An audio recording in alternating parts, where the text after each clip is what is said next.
Intro.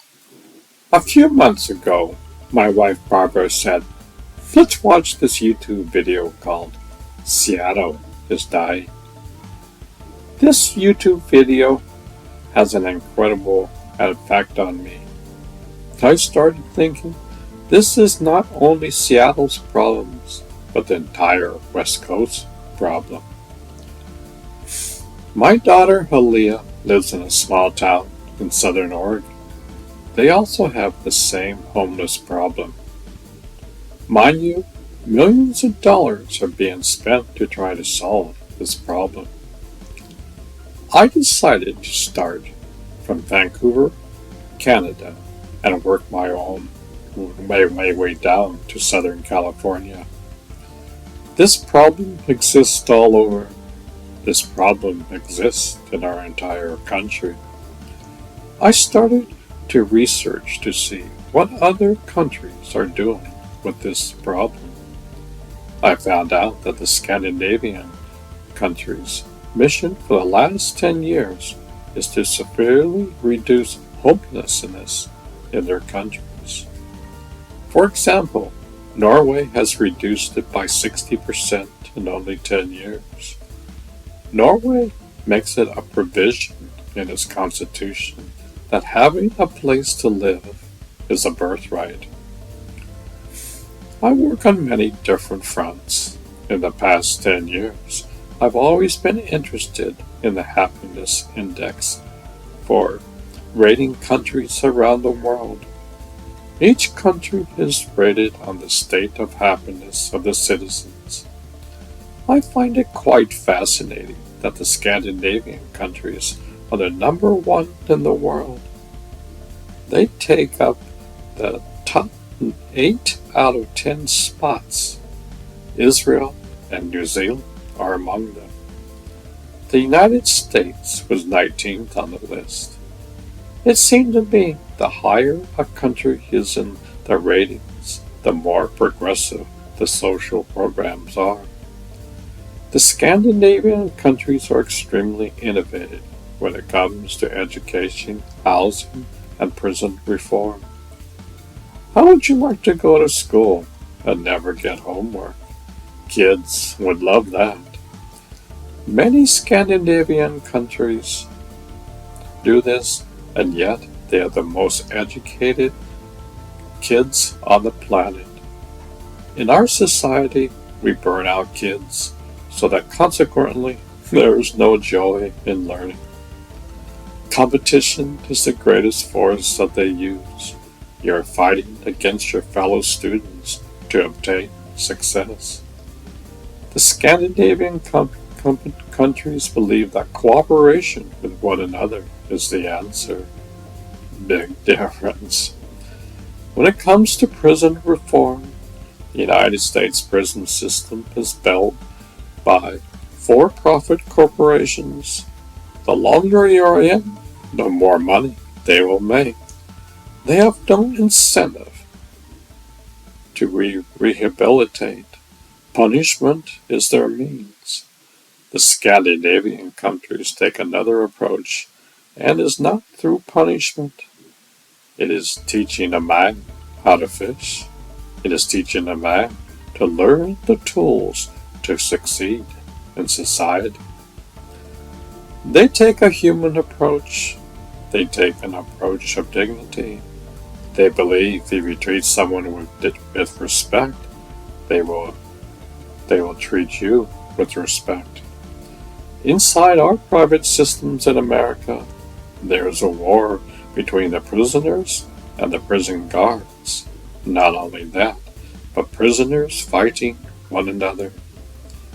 In that kind of environment, no wonder when they get out, they return to prison. They don't have the skills to be good human beings in society. There's a saying that the more you pay attention to something, the more attention it pays to you.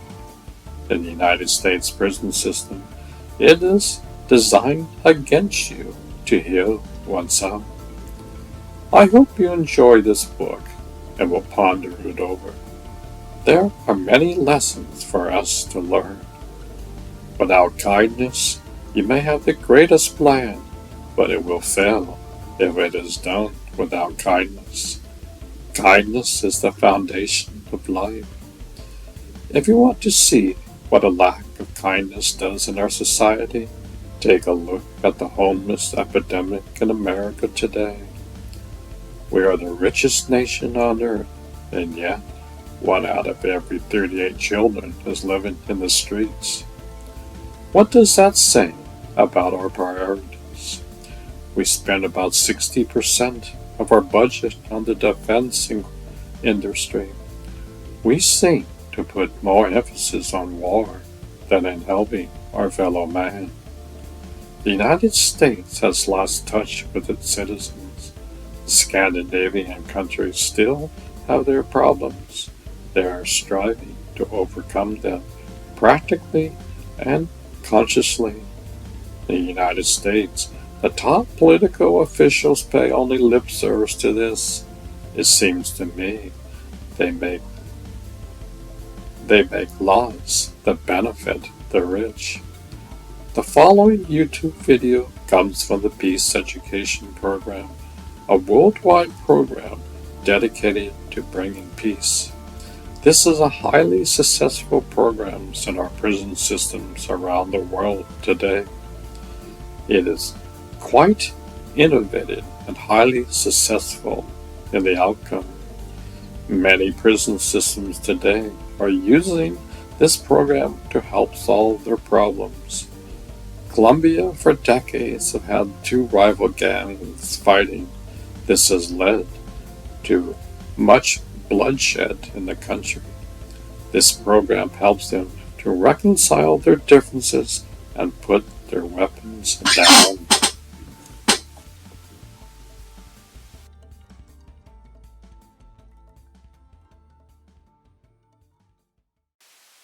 Vancouver has a new tent city. This time it's in the streets, not a park. By Simon Little and Kamal Karmanda, Global News. A new tent city has popped up along Hastings Street in Vancouver. Camille Carmando reports on why it's not likely to be cleared away anytime soon. The city of Vancouver appears to be home to a new tent city, but it's not in a park this time. Instead, the dozens of tents have sprung up along East Hastings Street between Main and Carriel Streets. While tents and makeshift vendors have long been a fixture of the streets in the area, the presence of tents appear to have blossomed since the city scaled back its controversial street sweeps. As of July 1st, Vancouver police have ceased to accompany city workers who patrol the streets daily, collecting refuse and, according to some residents, personal items and throwing them into dump trucks. Right now, the tents are on both sides of the sidewalks, but I don't think that is because the police have stopped their street sweeps. Cheryl Gargley O'Sullivan, who lives and works in the downtown East Side, told Global News. Kingsland Housing Project goes before Vancouver Council. She said the area has been a drastic increase in homelessness and pointing to the choice low-income residentials face because living on the streets or in disguising poorly ventilated single-room occupancy hotels, several of whom have been the site of recent fires. We just need adequate housing. We don't need to live in tents. We need our buildings to be maintained and kept up to the standards, whether it's in the DTE or anywhere else. Just because we're here doesn't mean we're any less important. In a statement, Vancouver police said it gave notice last fall that it would cease occupying city sanitation workers, which it said was inappropriately use of policing resources and is not a core policy service. Police directed questions about that to the BC Housing. In a statement, BC Housing said it was not responsible for enforcing city bylaws on camping. The agency said it was, however, actively reaching out to those camping on the streets or in parks to offer indoor spaces. Over the long term, BC Housing staff, the City of Vancouver, and our nonprofit housing operators are working on building supportive homes for people experiencing or at a risk of homelessness, the statement said. Since 2018, BC Housing has opened more than 1,400 supportive housing units in the city of Vancouver. That's 1,400 people who are no longer sleeping outside and have homes with 24/7 supports and access to health care. A further 700 spaces are currently in development, it said. Area boutique owner Tony Krushark said the growing number of tents in this area raises concerns about safety and fires. I worry about what else cannot be monitored inside these tents because it's an enclosed space, he said. We already have an issue with fires going on in the city. It's definitely an added concern. Survivors escaped a fast-moving fire in Gastown with some residents still missing. Krushark said the number of people sleeping on the streets has grown as crime in the area. He said he arrived at his own store one evening recently to find multiple vehicles with smashed windows on the block. All of these people who came to this area that night no longer feel the same about coming here. And this is a problem, he said. I have clients who have been coming to me forever who are suddenly ordering online for delivery to their houses. They don't feel safe. But community advocates say the problem won't be solved with more street sweeps of policing, and that for many, sheltering on Hastings Street is itself a matter of safety. Vancouver's 2020 homeless count, the last conducted before the COVID-19 pandemic, documented 2,095 homeless people in the city, about a quarter of them unsheltered. People talk about how when they're displaced on a regular basis and have their things taken back violently, violently that feels, and how deliberately destabilization, the mental trauma and psychological trauma they feel from being shuffled along every day. DTES supports workers and advocates. Fiona York said, when people stay in one place, that's a way of trying to find safety. Downtown Eastside Church destroyed in a Wednesday night fire. York said concerns about safety in the area could be addressed by adding resources ranging from fire extinguishers to sanitation. Seth Blythe, Executive Director of the Overdose Prevention Society, a longtime advocate, said the situation on Hastings Street hasn't actually changed. It's only become more visible. The tents exist. They go up every night. They come down. It doesn't mean they're not there. I think in some ways it's good to have tents up so people are aware we need to have more housing, she said. Blythe called the elimination of police-supported street sweeps a good thing, saying it reduces conflict and tension in the air. But she said it needs to be replaced with something else, anchored in the community. The situation isn't just to go away, it is.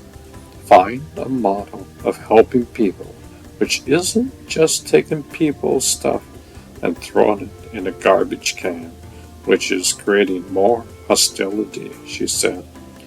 We need to involve the community so they are helping each other and helping themselves. More dumpsters, getting people opportunities to collect their own garbage, getting people from the community to help each other get rid of the garbage. We need a bathroom immediately. Residents recall Vancouver's Strickham Park. The city of Vancouver declined to provide someone for an on-camera interview, but in a statement, Deputy General Manager of Engineering Tari Scollard suggested work of that nature was underway. The city has deployed extra trash bins in the area, she said, and plans are in the works for engineering staff to work with community groups and the homeless to conduct a sidewalk cleaning. This work will begin at some point next week, noting that we need to provide time to community groups to organize a block stewardship program to assist with this work, not to provide them with tools that they need to be successful, the statement reads. Scholars in the city was also meeting with a coalition of community groups to identify short and long-term solutions that supports people experiencing homelessness and to keep these and their belongings safe while maintaining street cleanliness and accessibility. In the meantime, it appears the tents will remain a regular fixture of the area. People have nowhere to go and nowhere to turn, O'Sullivan said. We don't have a lot of options going on around here in the downtown east side of Vancouver.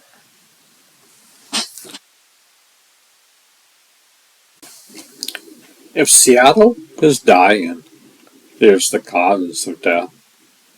The narrative that Seattle is a city of mayhem and lawlessness wasn't created solely by Republicans.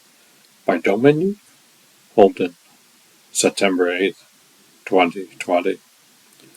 Seattle police officers in tactical gear speak with demonstrators May 30th, 2020. This year, Seattle became a key piece of evidence in the right-wing case against progressive cities. Fox News ran a story in June that quoted Assistant Police Chief Deanna Nolter saying businesses are reportedly being extorted for cash around Black Lives Matter protests in Capitol Hill. Headline, Crazy Town. The story went viral along with photos of a city engulfed in flames and a man holding a rifle. A few days later, Fox News had to delete the photos after they were exposed as a collage and unrelated episode images. The flames were from a different city. Whoops!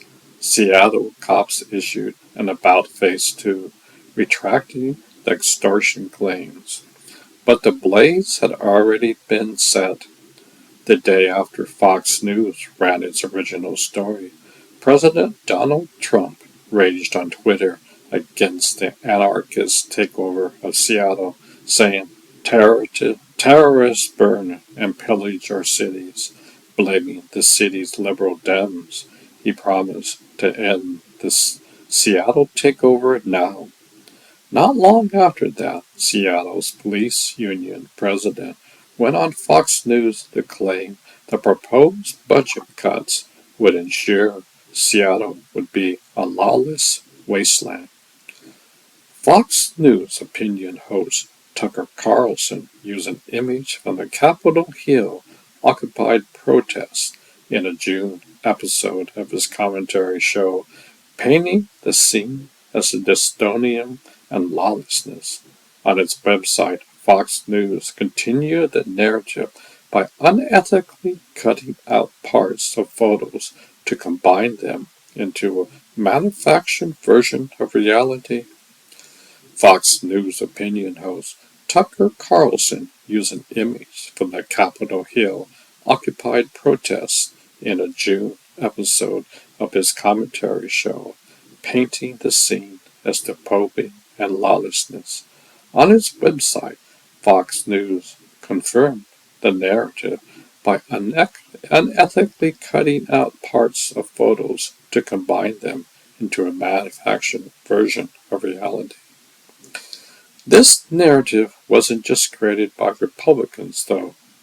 The portrayal of Seattle as a place of mayhem, poverty, and fear has been cultivated for decades by residents, moderate Democrats, and local media, and how it's being laundered into a larger racist, classist attack on progressive cities nationwide. What is happening to Seattle? As a headline in the Seattle Times last year, followed by a letter from a former resident who lamented a city he did not recognize due to human waste and homeless people. Has downtown Seattle become a war zone? Poet Alley, a local community website stoked with stocked with retired journalists, asked in January. A Medium post by a man who saw the local news coverage also asked what happened to Seattle, and conservative websites The Blaze chided him last winter in a post about Seattle's Antifa mob with the old question, what is happening to Seattle? Fox News used a picture from protests in Minnesota and falsely claimed they were taken in Seattle for a story they labeled Crazy Town and ran on their website. In the original photos, which Fox News used in a pattern of misinformation, the photo's metadata and caption clearly states that it was taken by Associated Press photojournalist John Minchillo in Minneapolis on Chicago Avenue on May 30th, 2020. In the original photo, which Fox News used in a pattern of misinformation, the photo's metadata and caption clearly states that it was taken by Associated Press journalist John Manchillo in Minneapolis on Chicago Avenue on May 30th, 2020. Okay, sure, let's answer those loaded questions. What happened to Seattle is that the police used excessive force, killed innocent people of color, and gassed nonviolent protesters with immunity for decades. So people protested and then some rioted, and as a result, they successfully pushed for the Seattle City Council to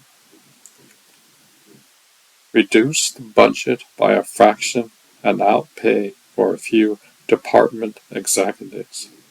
What happened is an immigrant woman of color, Kashmishna Sawat, best backed the entire political establishment and Amazon's 1.5 billion campaign to become the most senior member of the city council.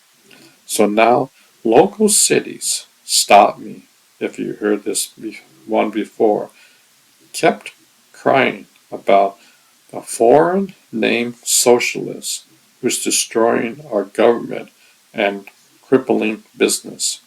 What happens is that Seattle has been dying since Jello salads were in our in our food.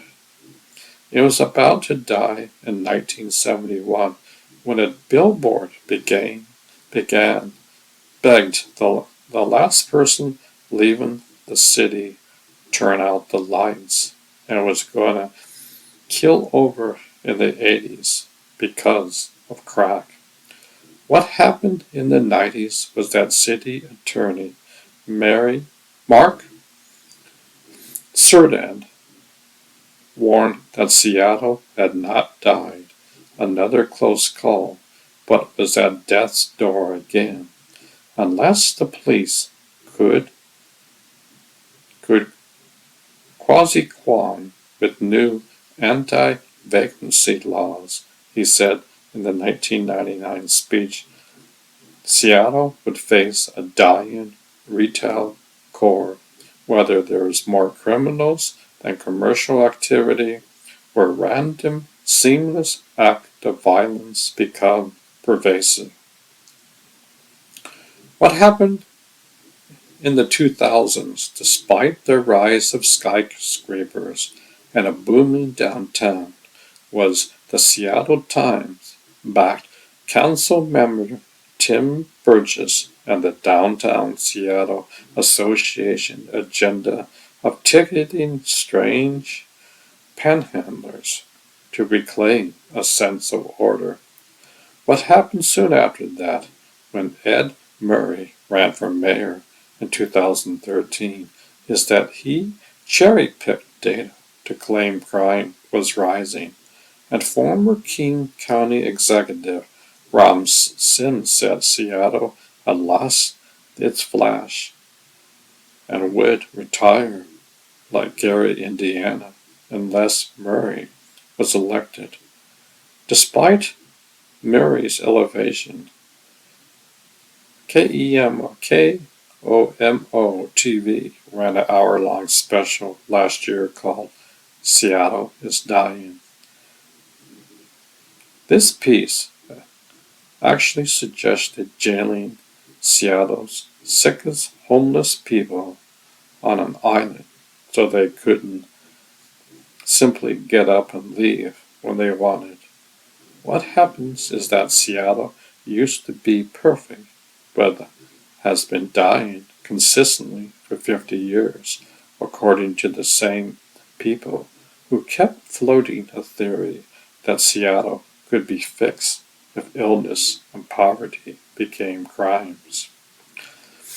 What also happens is that a younger generation attended Seattle's public schools with more Vietnamese, Cambodian, East African immigrants.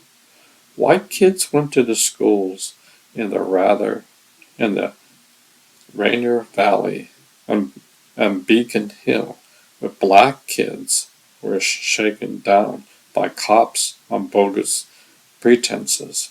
And as Seattle has grown, many of us know that some of our communities are poor, represented, see that others are unfairly targeted, and that the city shouldn't be run at Rainer's Club. Luncheons about improving quality of life.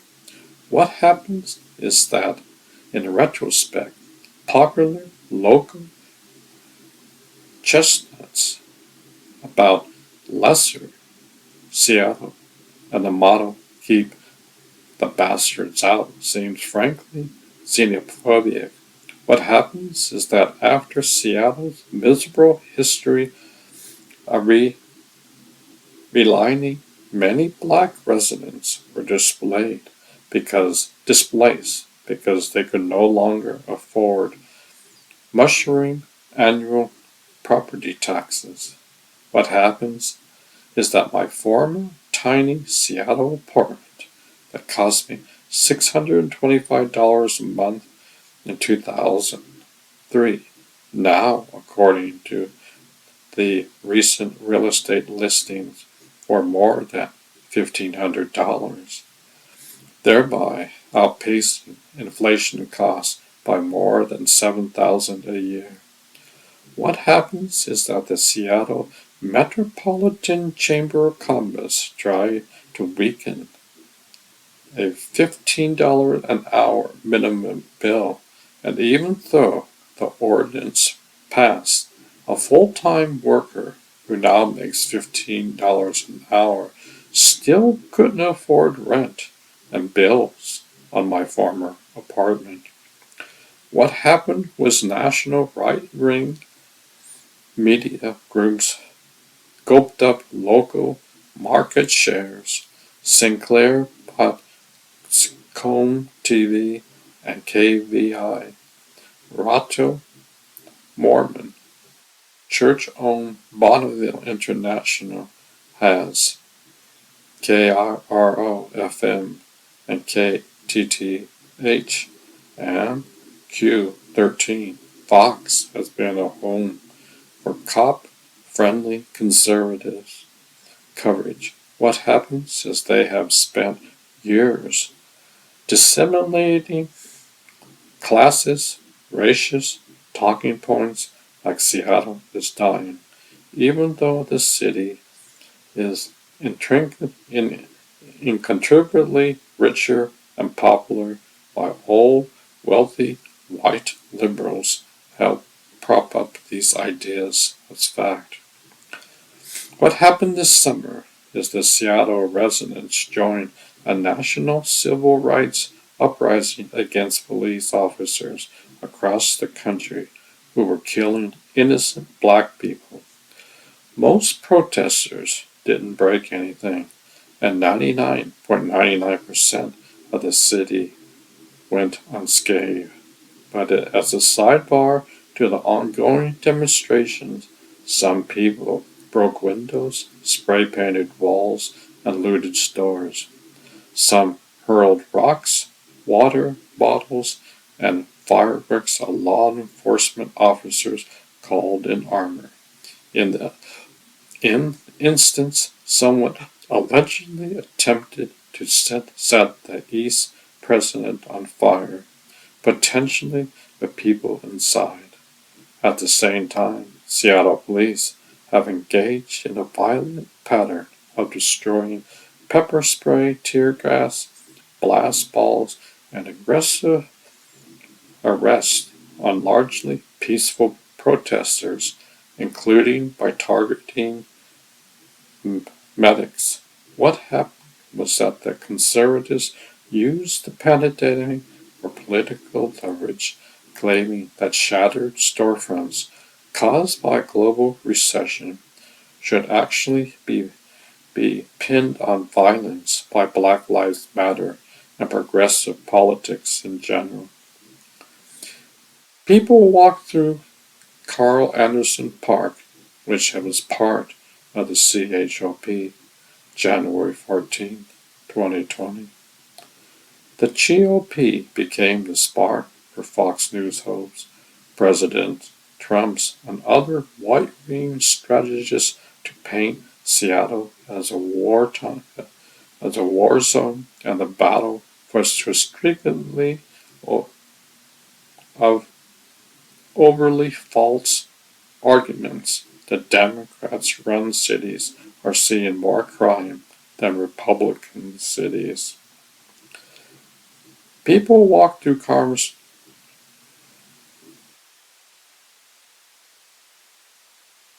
What happens is the hard number of crimes in Seattle has increased over the past decade, and we cannot ignore that suffer long caused by violence and theft, but we can't ignore that Seattle's population grew by 23% in that decade, and the crime rate itself has dropped. When we factor in population growth, Seattle's crime rates was down last year.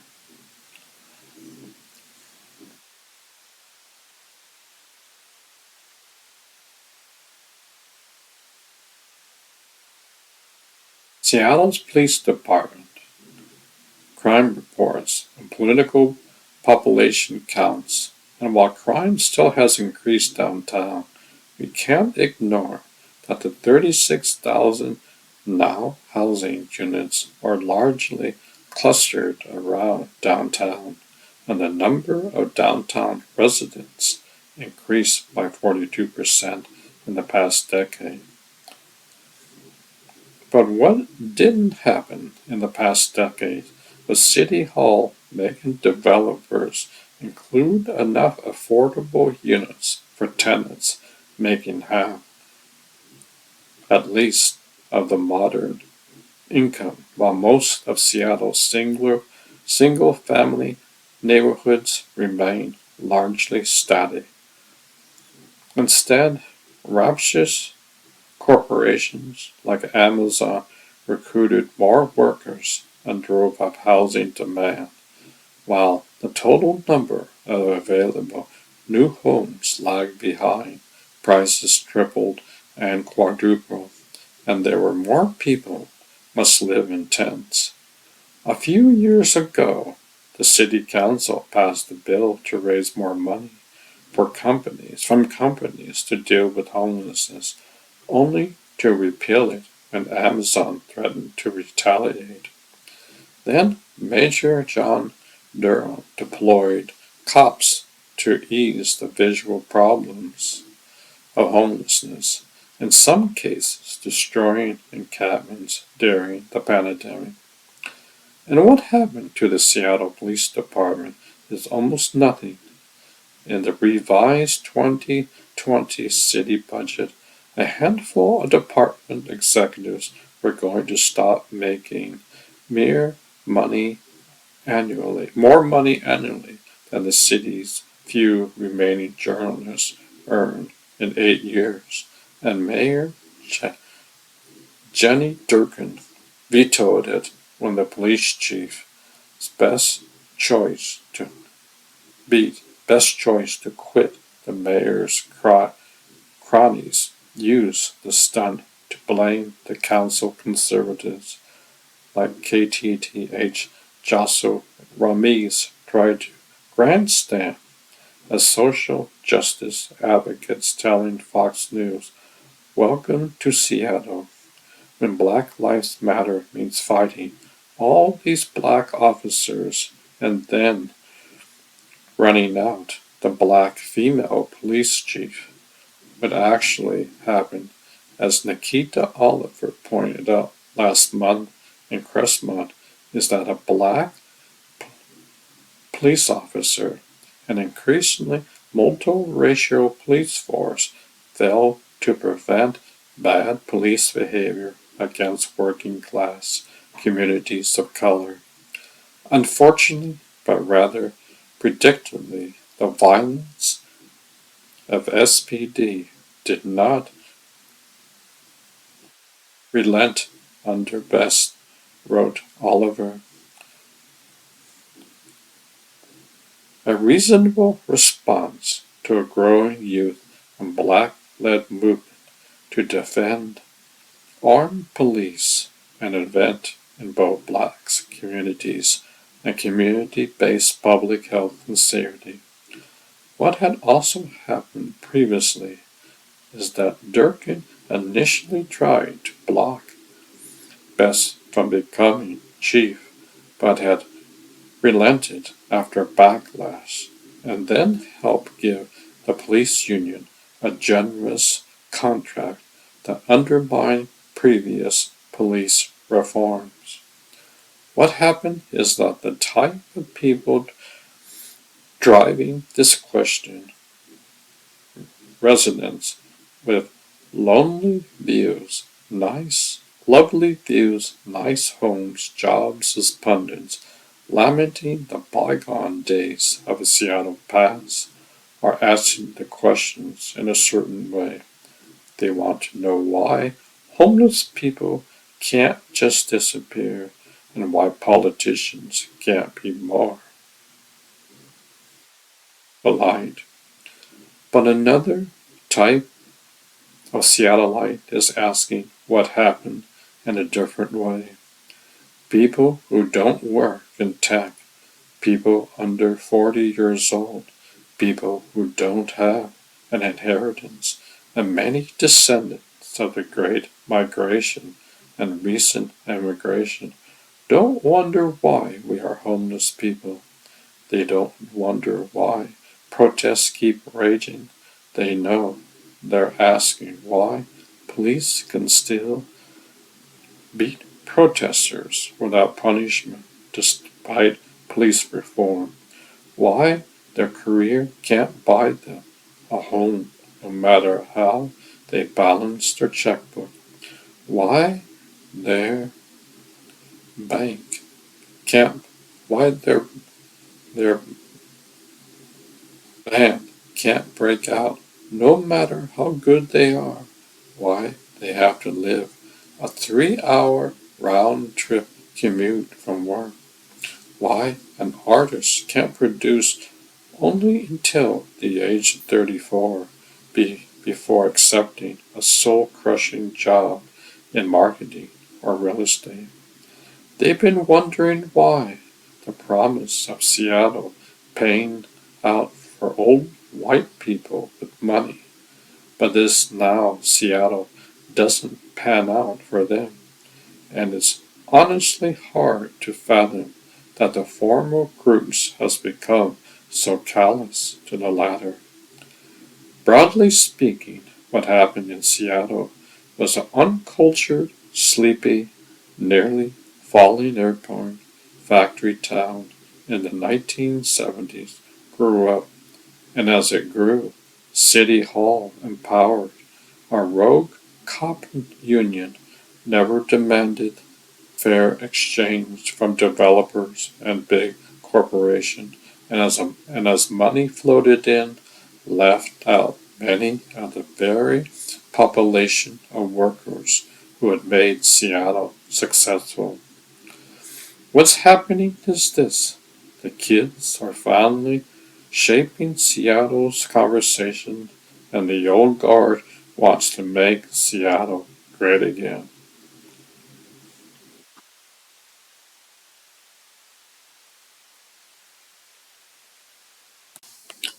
Death of a City, the Portland Story by Bill Connolly. How long does it take for a city to die?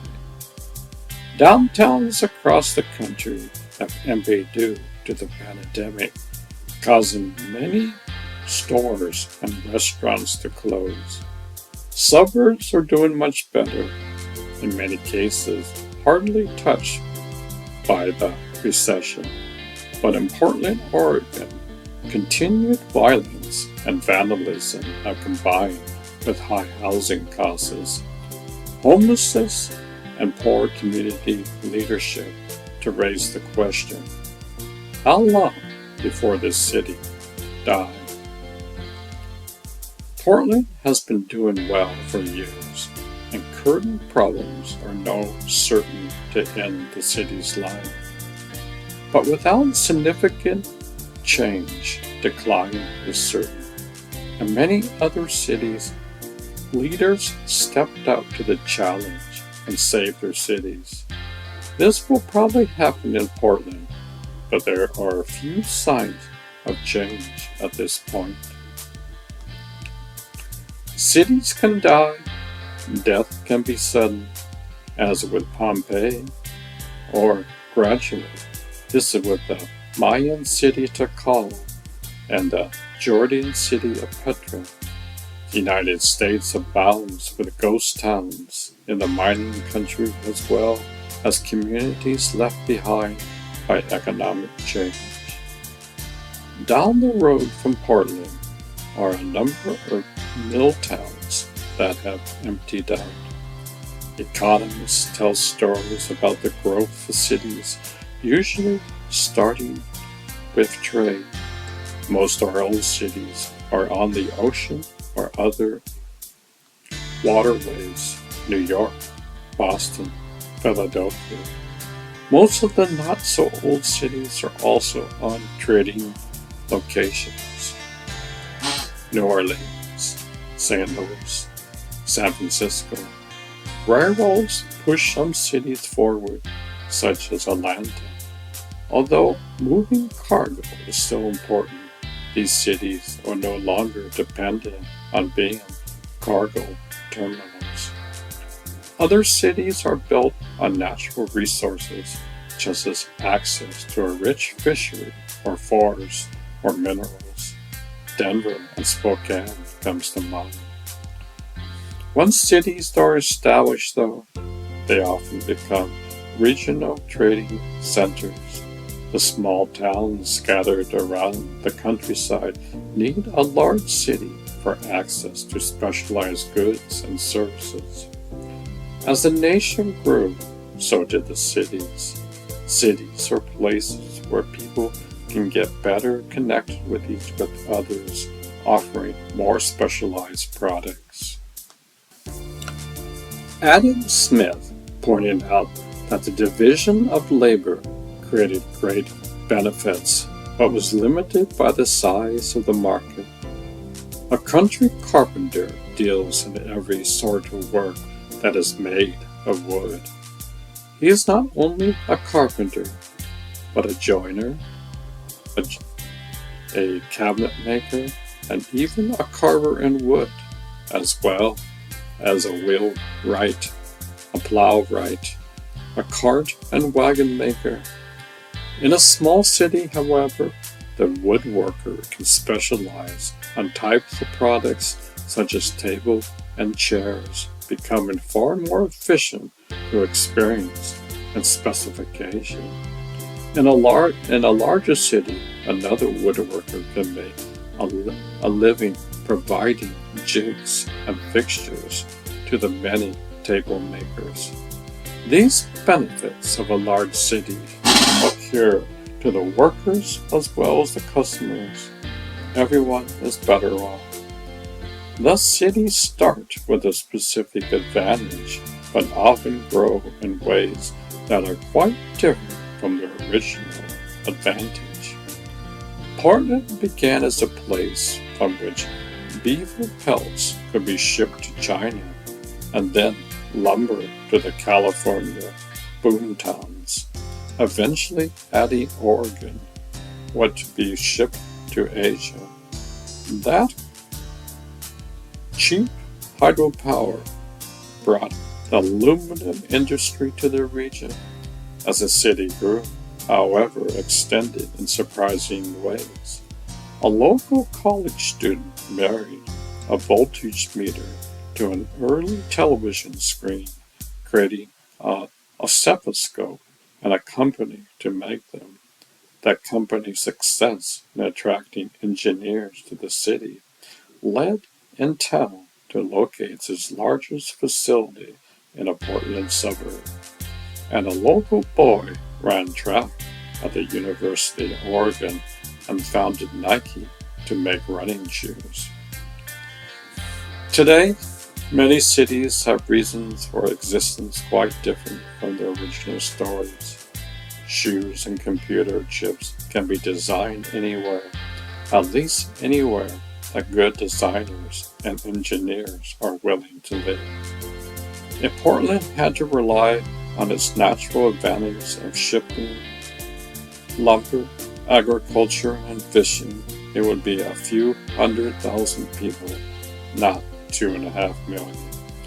Given its starting point and past development, which could cause such a city to die, walking the streets of Pompeii, one sees the effect of sudden catastrophe on a thriving city. Portland sits atop an volcano and an earthquake zone. Neither are likely to kill the city, though the possibility exists. Portland has already weathered losses to life traditional industries. Container ships seldom stop here anymore. Logging is less than half the volume as in the 50s through the 70s, and lumber mill efficiency has reduced the labor needed by the industry even more.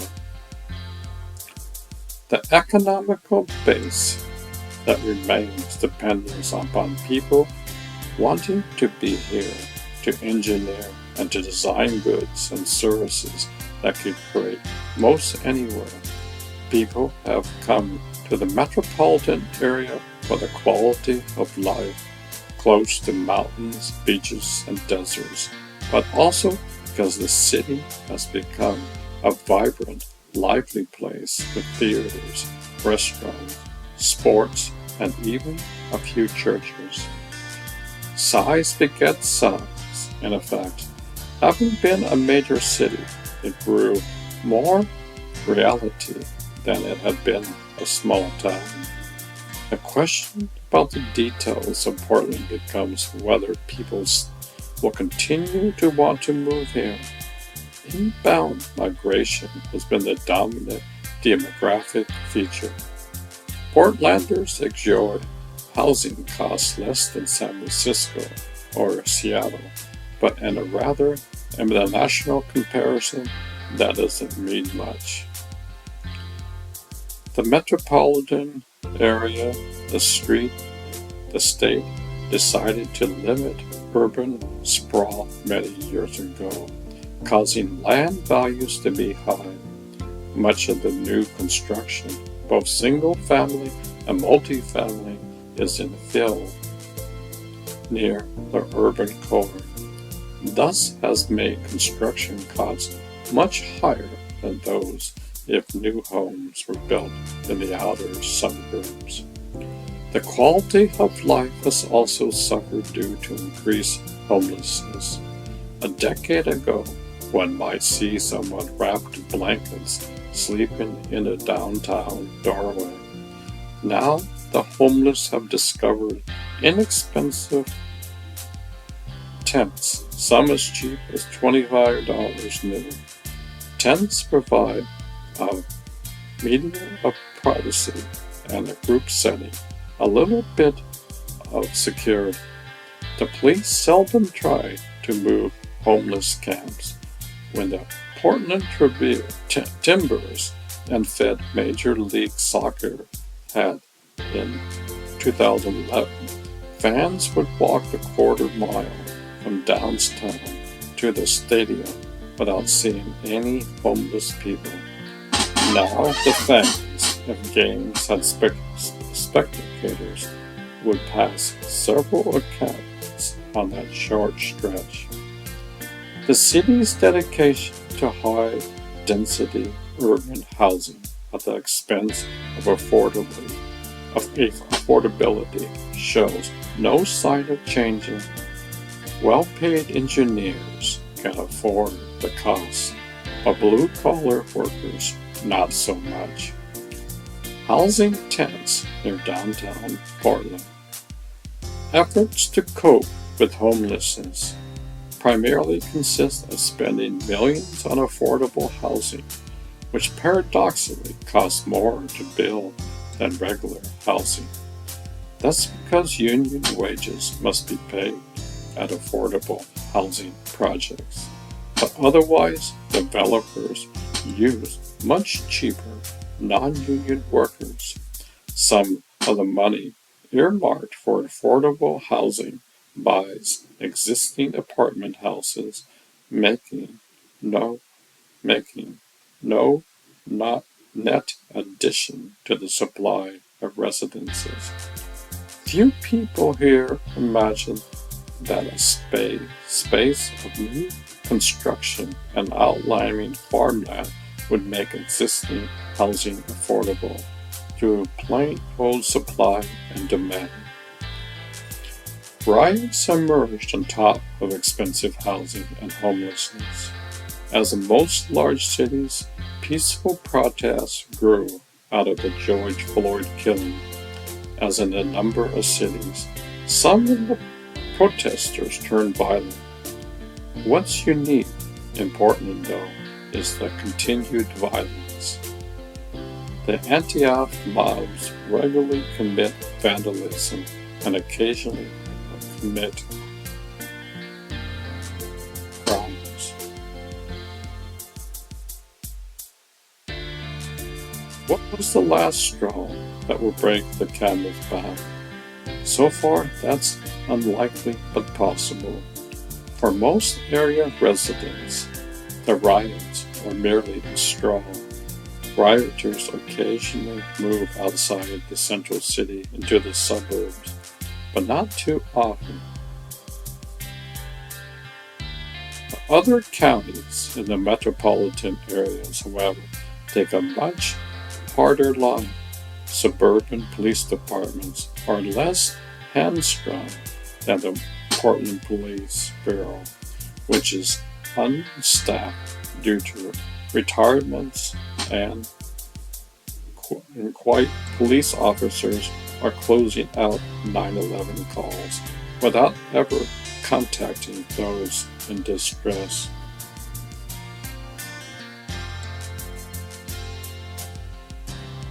The surrounding police departments are doing much better, with the police struggling to handle the riots. Shootings accelerated in 2020, running more than double 2019's levels.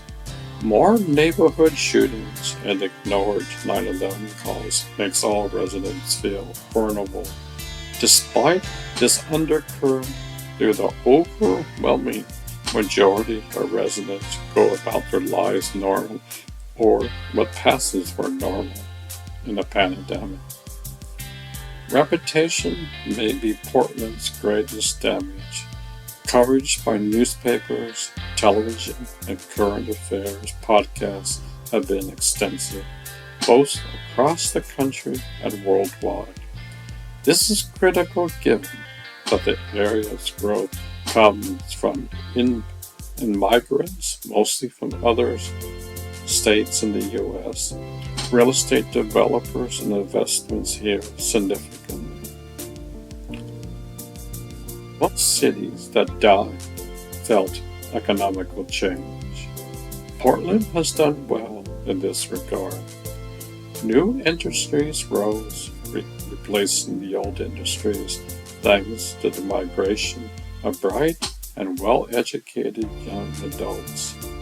Now, however, past policy to restrict housing has committed with lack of civil leadership to provide further problems.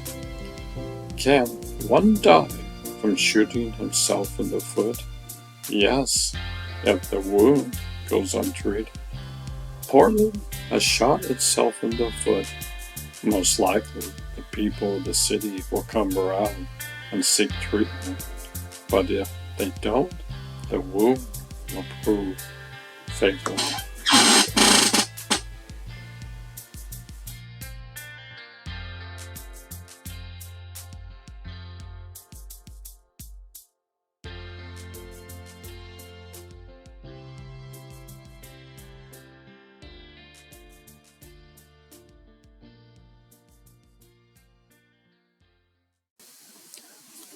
Seaside sets course to tackle homelessness at the Oregon coast.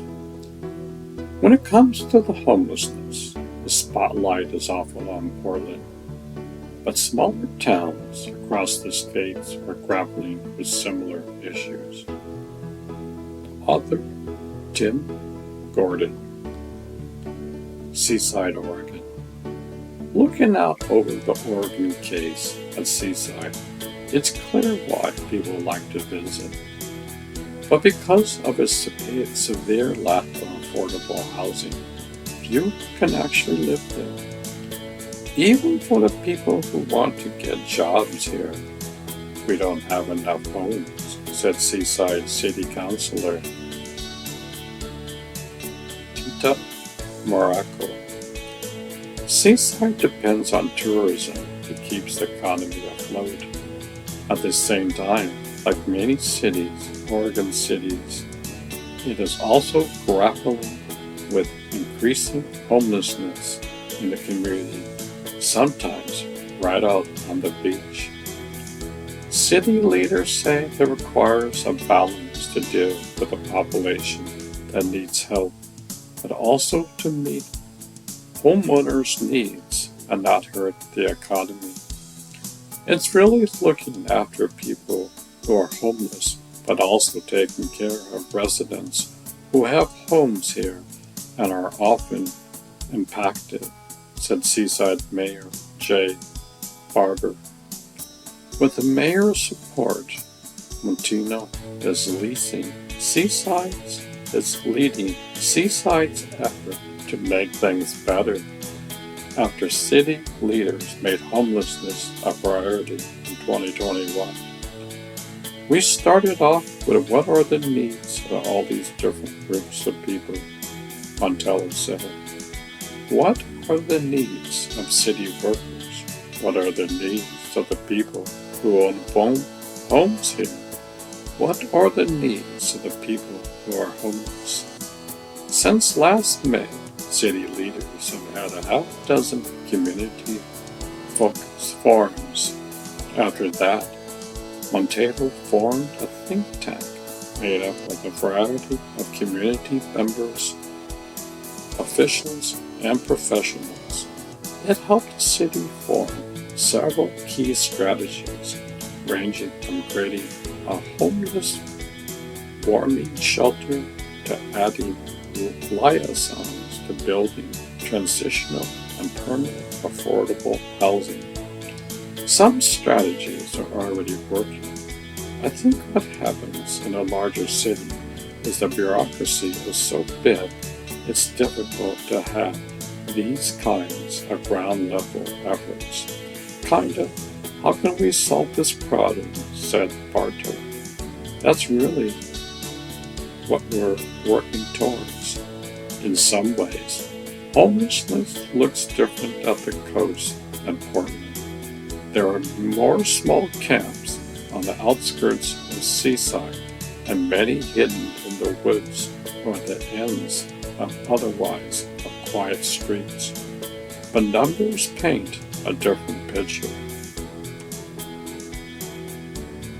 West South County has the highest number of homeless individuals per capita in rural Oregon. So we do have an issue, said Vivian Mathers, Executive Director of Clacka's Community Action.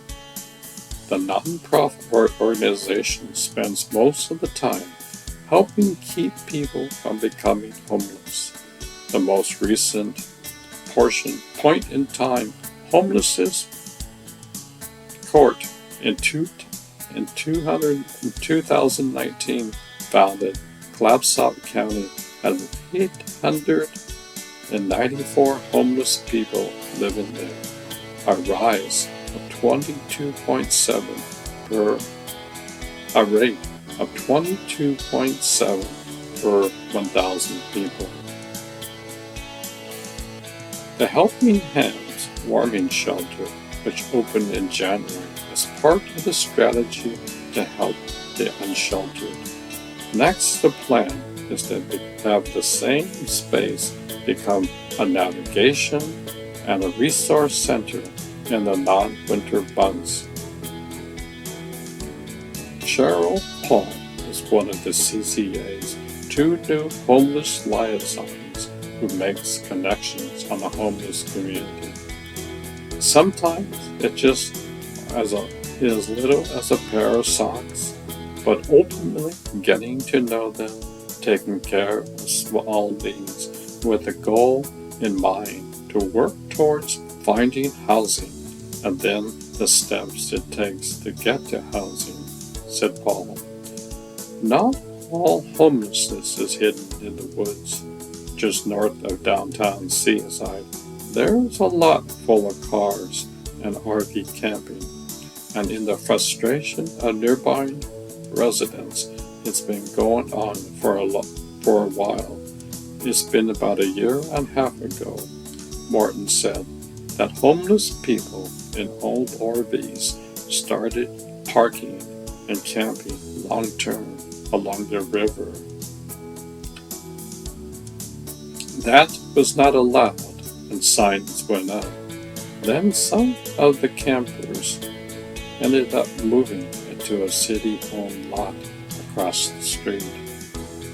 City leaders know it cannot last forever, but one of the most challenges for this small city is finding a place for a sanctioned and managed car park camp somewhere else. We have so little land that we need to be working with private landlords. We're in some discussion with some private landowners hoping to get land to be used for managed car parks. In the meantime, Seaside's police chief has added homelessness liaisons to the duties of the community service officer, and the city is reworking its camping ordinances. The goal is to give police more defined rules for moving people on while offering alternatives to where to go.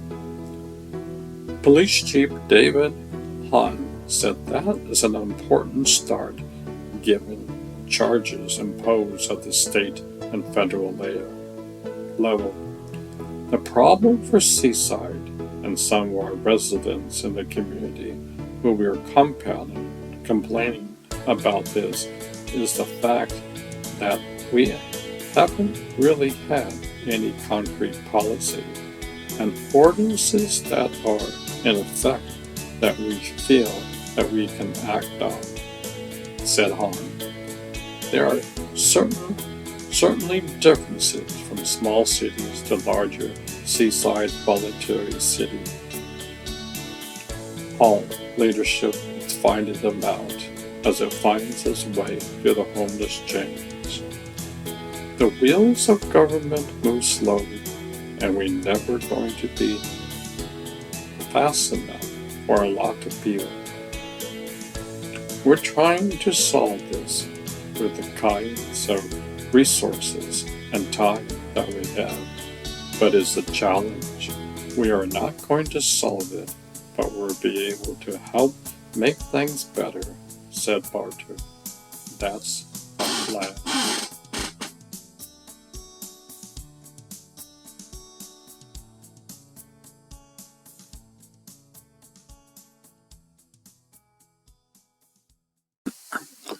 Why San Francisco is nearly the most crime-ridden city in the United States. San Franciscans face about a 1 in 16 chance each year of being a victim of property or violent crime, which makes the city more dangerous than 90% of all U.S. cities, both small and large. To put this in perspective, Compton, California, the infamous home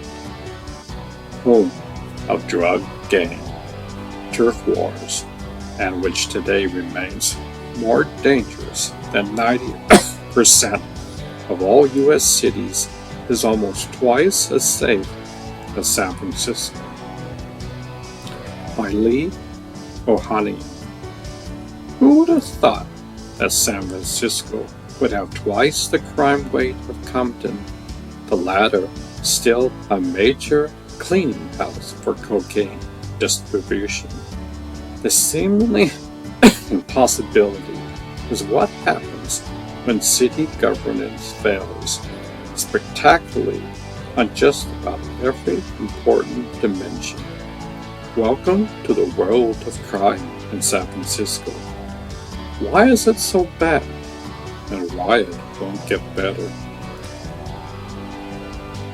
Now, it is important to note that interpreting crime statistics is difficult, as some crime may be very concentrated in a few neighborhoods, with many other neighborhoods being safe, and some incidents are small, such as minor property crimes, while others are horrific, including violent crime.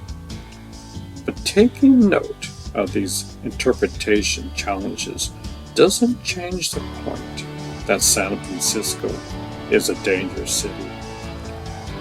Consider Presidio Heights, perhaps the most expensive zip code in the United States.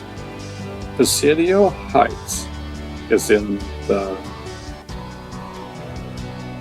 Chic district that is home for Nancy Pelosi, best-selling novelist Danielle Steele, and several members of the Getty family, who funded some of Governor Gavin Newman's private businesses. How expensive? Well, first check out what $2.5 million buys you. That is $2.5 million, of course. As a broker says, if you don't know that, then don't bother them. But if you can still be offline, looks like, take a gander.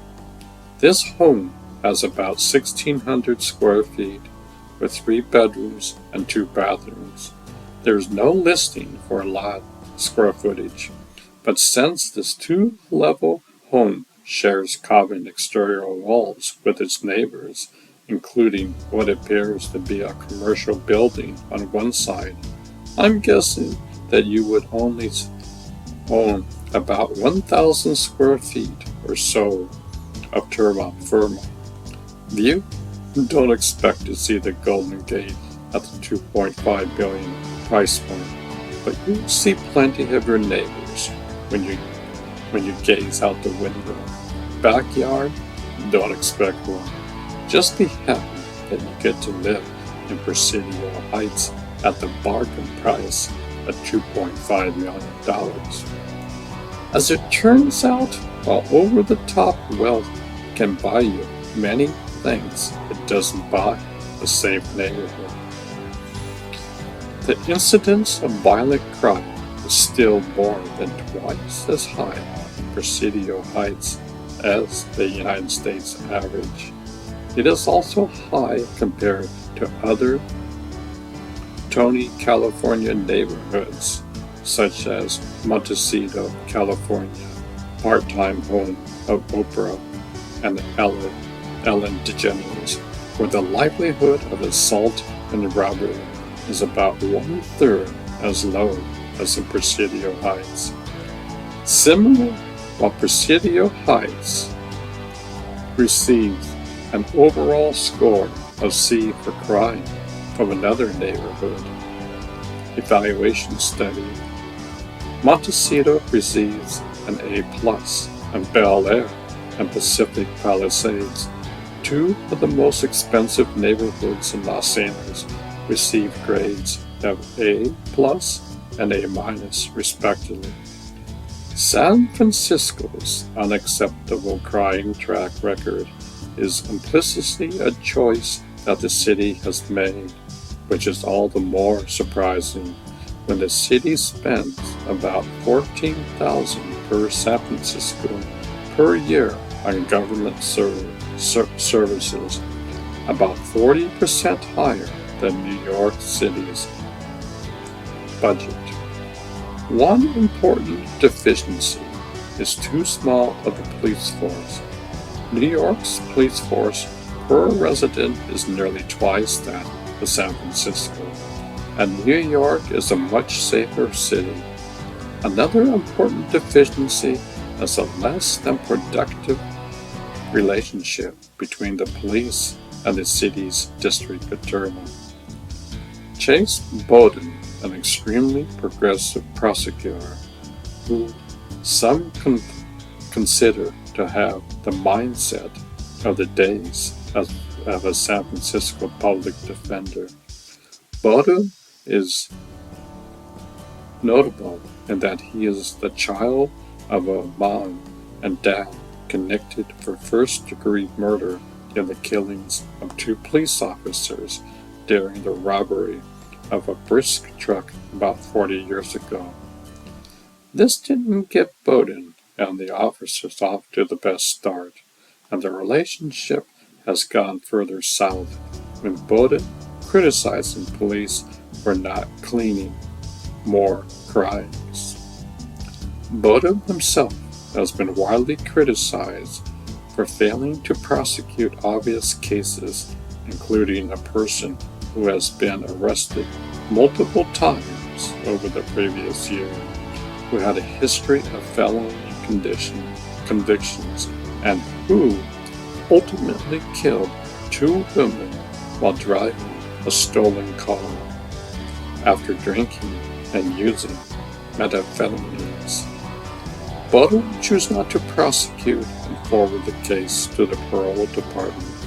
The charges: 2 counts of voluntary manslaughter, possessions of a stolen vehicle, leaving the scene of an accident, burglary, driving while under the influence of alcohol and drugs, driving while addicted to drugs, possessing a gun and a large capacity ammunition magazine, and violating the terms of parole. He also had been arrested just prior to the crash on charges including possession of methamphetamines and car theft. Bowden defended his decision by indicating that the parole department would have a much better chance at stopping the cycle of crime for these types of individuals. We evaluated the facts, the strength of the case, and the charges, and decided it was more likely that he would be held accountable through parole. But even after the killings of the 2 women, Bowden did not indicate that he made a mistake in not prosecuting the driver. Rather, he focused on charging the parole system to ensure that crimes receive the supervision and structure that are needed. Really, I wonder how this made the family of the 2 victims being killed feel. Note also that drug and addiction was involved, and this is the 800-pound gorilla in the room. San Francisco politicians have chosen to accept drug use in the city, along with the crime, mental illness, and homelessness that occupies drug abuse. And it is just not an acceptance of drug abuse. Drug abuse is facilitated by providing clean needles for addicts, which results in used hypodermic needles being disposed of everywhere, and by tactically allowing several neighborhoods to become the de facto open-air drug markets.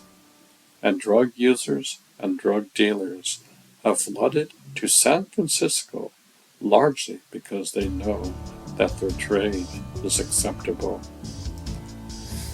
There are now many more drug users in the city than high school students.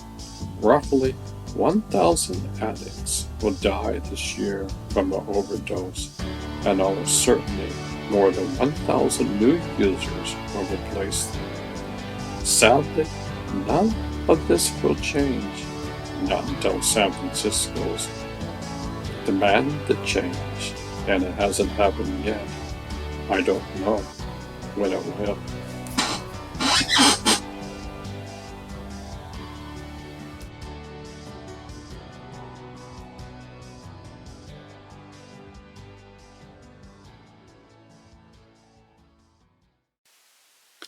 Ashland, couch surfing.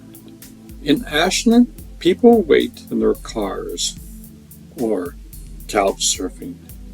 Diamonds define couch surfing as spending a few days in a friend's apartment and then moving on in a family's house. or garage for another few days or weeks. Some of them also end up in area hotels or motels for a week or two before moving on to something more permanent. The problem was that definition is that it doesn't get with the HUD definition of literally homelessness person, said Arthur Lester, a housing program manager at Appleseed Community Mental Health Center. On paper, therefore, Ashland County doesn't have a homeless problem. Homelessness in Ashland County definitely looks different than what it does in other counties. Ours are not sleeping in the streets, but they're there, Lester said. Lester said Appleseed has a waiting list of its own. From July 2021 to the present time, I've had 8 people in their cars, supposedly, Lester said. A lot of times these people are falling off the radar by the time I get to them on the waiting list. She said 4 years ago people waited for around 30 days. Now people are waiting an average of 6 months. Appleseed helps people with their first month of rent or deposit if they're considered literally homeless.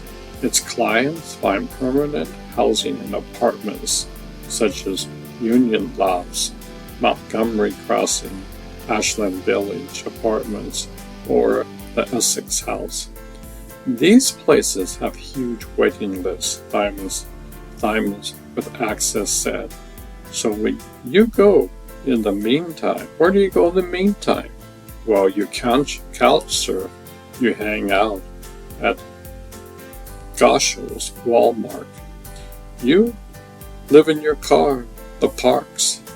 A tour of affordable housing, along with a dwindling number of churches able to offer shelter, provided access in 2016 to use some donated apartments to serve as emergency shelter and transportation housing. In total, Access has 4 one-bedroom shelter apartments and another 2 transitional apartments. One of the transitional spaces has 2 bedrooms and the other only has 1 bedroom. The average stay for Access clients in a shelter apartment is 45 days, Thurman said. In a transitional apartment, the average stay is 68 days. She says it helps the homeless issue, but there are limitations. We are just a tiny band-aid. Think of the tiniest band-aid. That's what our help from homeless looks like in Ashland County. Thiemens said. Thiemens and Lester acknowledge Ashland County has a homeless problem, and the problem is growing. They each have ideas on how to best solve it. Price, for example, thinks part of the solution is establishing more programs like Access, Safe Haven, and Appleseed. Leisler and Thurman both think Ashland County needs more affordable housing, maybe even a small shelter. The man police helped at Goses on that cold January night ended up getting a ride halfway to Wooters, where he lived, by an Ashland police officer. The officer that was met by a Worcester police officer in New Pittsburgh, who then transferred him to his apartment. Had that happened prior to November 2017, the two might not have been able to secure a hotel room for the night under a program that allowed police to give homeless people a voucher that covered the cost for a night.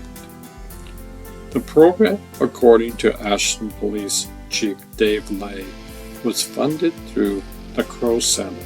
The last voucher issued, however, was November 2017, Lay said.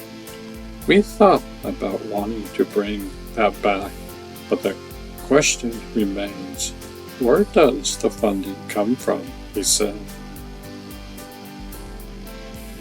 So what to do? The issue of homelessness is complex. The solution is not clear out. A homeless shelter, for example, might provide someone with a place to stay for emergencies. But shelters, by design, are not permanent. We don't need a giant homeless shelter, Demons with Access said, but we do need something for that emergency. Demons reference Housing First, an approach that relies on getting people into a stable shelter before administering mental health concerns, substance abuse, or other needs. You get people in housing, then you address their issues. Well, that's well and good if you have subsidized housing available. We don't have very much of that at all. Everything here is owned by private landlords. Thyman said, we need more transitional apartments for people to be sheltered and gain stability in order to transcend to affordable housing.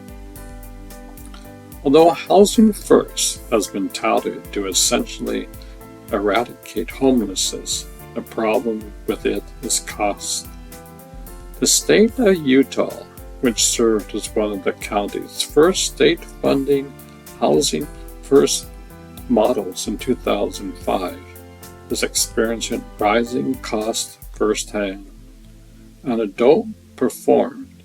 audit performed in November by the state legislature showed a desire from lawmakers to emphasize efforts to promote self-sufficiency instead of allocating millions into the model.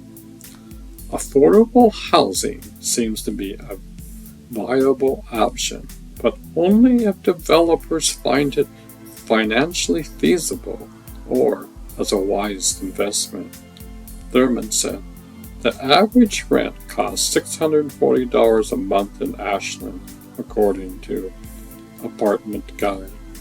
Thyman said the fair market rate in the county for a two-bedroom apartment is $743. Think about how much money you need to bring home to afford that, she said, noting it becomes more of a strain in considering the cost of child care and transportation. If people who are experiencing homelessness don't also acquire the skills needed to secure stability, personal finance, job-related skills, community, social workers such as Thiemann fear a person could fall right back into stepping into the streets, their cars or friends' couches.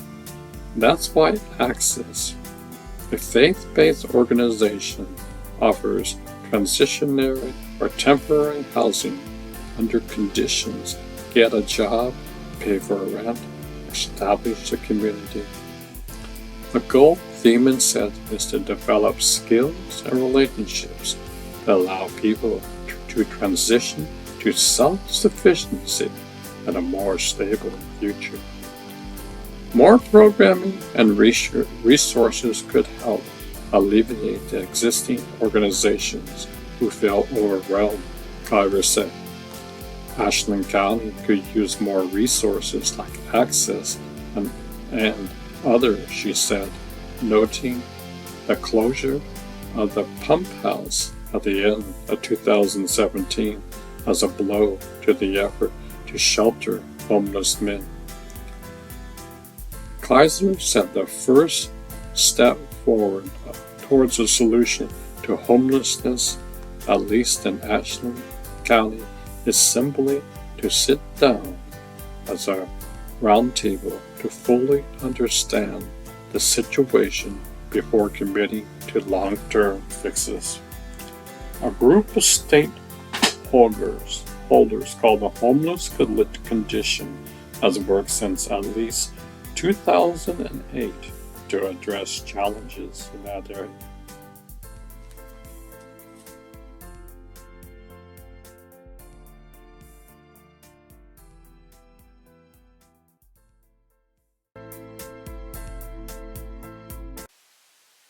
Venice residents' businesses fed up with homeless problem. It's disgusting. Residents and business owners in Los Angeles, Venice neighborhoods say they are fed up and tired of the homeless crisis plaguing the city. Several homeless people have been blamed for robberies, violent encounters, and even a fire that destroyed multiple homes. Security cameras caught a violent encounter between two homeless people Tuesday morning. Police were called to the Venice Pier around 6:30 a.m. for reports of an assault. Witnesses said a naked homeless man was beating and dragging a homeless woman. When officers arrived on scene, they had to use a taser to subdue the man and take him into custody. On Sunday night, multiple houses along the Venice Canal were destroyed in a massive fire. Community members and witnesses are blaming the homeless population. One man told Fox he saw several homeless people coming and going out of the building next door, which was under construction. He didn't see the fire being lit, but saw it burning in the garage around 10 p.m. Sunday. It's disgusting, and it's not all surprising. We've seen it time and time again. It's very frustrating because you're watching it, feeling that it is happening as you're watching that on the screen, and you can't do anything about it because obviously it's already taken place, and you can't protect the person that's being hit or stabbed or shot. And again, it's in a long line of things right in the area. Venice Beach has been largely the epicenter for this stuff over the last year and a half to 2 years. His security cameras caught the violent encounter Tuesday morning. He also said one of his businesses was robbed Monday morning by a homeless man who stole an expensive bottle of mezcal. Preston told Fox 11 that he saw that same man Tuesday morning drinking from that bottle and stumbling around. The homeless population along coast cities have expanded over the past few years. Councilman Mike Bowden, who represents District 11, which includes Venice, has been trying to work and fix the homeless crisis there. He is now stepping down, and two attorneys are running in the race: Tracy Park and Aaron Darling. Park, who joined Fox 11 special report, says if she was elected, she would implement shorter-term emergency solutions to get people into safe settings and get them help. She would set up safe camping and parking locations and then move to shelter options. This is a public health and safety crisis that we have on our hands, and the patchwork of encampments we have all over Venice and the entire West Side are not working for anyone, our community, our schools, our local businesses, Park said. Santa Ana provides new data that Orange County is dumping homelessness. Do you have stats for me? Judge David Carter asked in February. Santa Ana is back with those stats. A woman sleeps on the sidewalk on 4th Street in Santa Ana on Tuesday, February 4th, 2020, a half block away from the federal courthouse, where homelessness in the city was the topic of a hearing in a lawsuit Santa Ana filed against the county.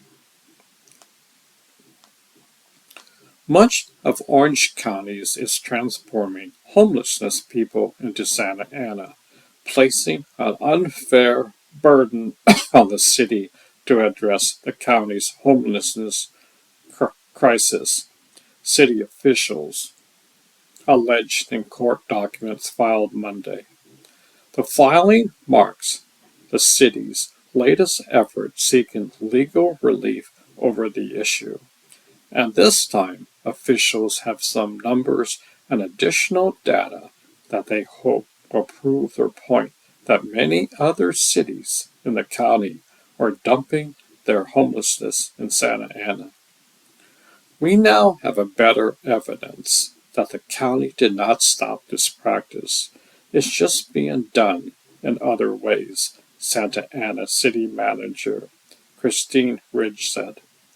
Santa Ana officials and residents have long complained that they become a dumping ground for the homelessness. In January, the city filed a lawsuit against the county and 3 cities in the county. They soon dropped Dana Point, San Clemente, and San Juan Capistrano from the lawsuit, but pushed forward against Orange County. In May, U.S. District Court Judge David O. Carter indicated he needs more data to make a ruling. He asked Santa Ana officials, do you have some data for me? At this time, lawyers for Santa Ana did not. Carter denied the city's request for an injunction, saying he would reconsider it if the city came back with specific data. The city is back with those numbers via an abandoned complaint filed Monday at U.S. District Court. Local police agencies throughout parts of the county are arresting homeless people in their cities as a means of reducing their homeless population, the complaint alleges. The men homeless are brought to the county's intake release center in Santa Ana, where they are processed and released instead of being transferred back to their own cities. Some cities, such as Irvine and Los Alamos, do not track those arrests according to the lawsuit, but the cities that do track those arrests offer a window into how many people are being brought from other cities to Santa Ana. Since July 23, 2019, that's ranged from 11 people arrested in La Habra to 286 arrested in Laguna Beach. People also have been transferred into Santa Ana from Brea, Buena Park, Cypress, La Palma, and Placentia, according to the lawsuit. Life of a homeless. There is no average life of a person experiencing homelessness. Life on the street is as varied and complex as life anywhere. An individual experience of homelessness can be a product of their age, health, relationship, and employment status, and many other factors. What is the life of a homeless person like? Now, homelessness, you spend all day looking for hot meals, a place to sit without being told to move on, somewhere to take care of bathroom needs, and a dry, quiet, warm space to sleep. There are no safe places to store belongings. Opportunities become elusive. What do the homeless do all day? Everything that housing people could do just by walking into another room of their homes usually requires homeless people to travel several miles between showering, eating, working, sleeping, using the bathroom, and being told to move along. You could easily be on your feet all day long. What is the hardest thing about being homeless? It is hard sleeping through the night without being murdered or sexually assaulted, but once you get into a refuge, you have other problems. When you have a bed, it doesn't necessarily mean you have a life. And when you have a refuge spot, it doesn't mean everything is solved. What does being homeless do to the brain? Researchers surveyed 298 adults living on Denver streets, finding that 68% reported experiencing some form of severe mental illness. The most common diagnosis was post traumatic stress disorder, depression, and schizophrenia. The numbers rose to 89% among those who have been homeless for over 3 years. What are the four types of homelessness? 1. Traditional homelessness. This is a popular misconception that homelessness is a chronic condition. Episodic homelessness, chronic homelessness, hidden homelessness. Should you make eye contact with homeless? Before friendship, before conversation, before anything else, the very first step on the road to understanding is eye contact. Allowing the other person to be seen, allow yourself to truly see them is where it all starts. So the next time you see a homeless person, resist the urge to ignore them. What happens when you avert your eyes from the homeless? There's a German phrase some psychologists use to describe the dehumanizing feeling that results from avoiding eye contact. We lift beneath him. It means to be looked at as through all. Michael Gonzalez is familiar with that feeling. He experienced street homelessness for about 3 years, starting in 2010, and he remembers that sensation of going unacknowledged, being looked through like we weren't even there. It hurts. In the beginning, it hurts, Gonzalez said. And then I think, after a while, it just started to annoy me. And then it angered me. And then it disgusted me. And then, at some point, it's like, you, you just get used to it. We, the commuters, is dedicating the next few weeks to report on home series in our transit system. When we put out a commuter survey several months ago, bits of people mentioned homelessness in the response and asked for more coverage of the increased presence of people taking shelter in the subways.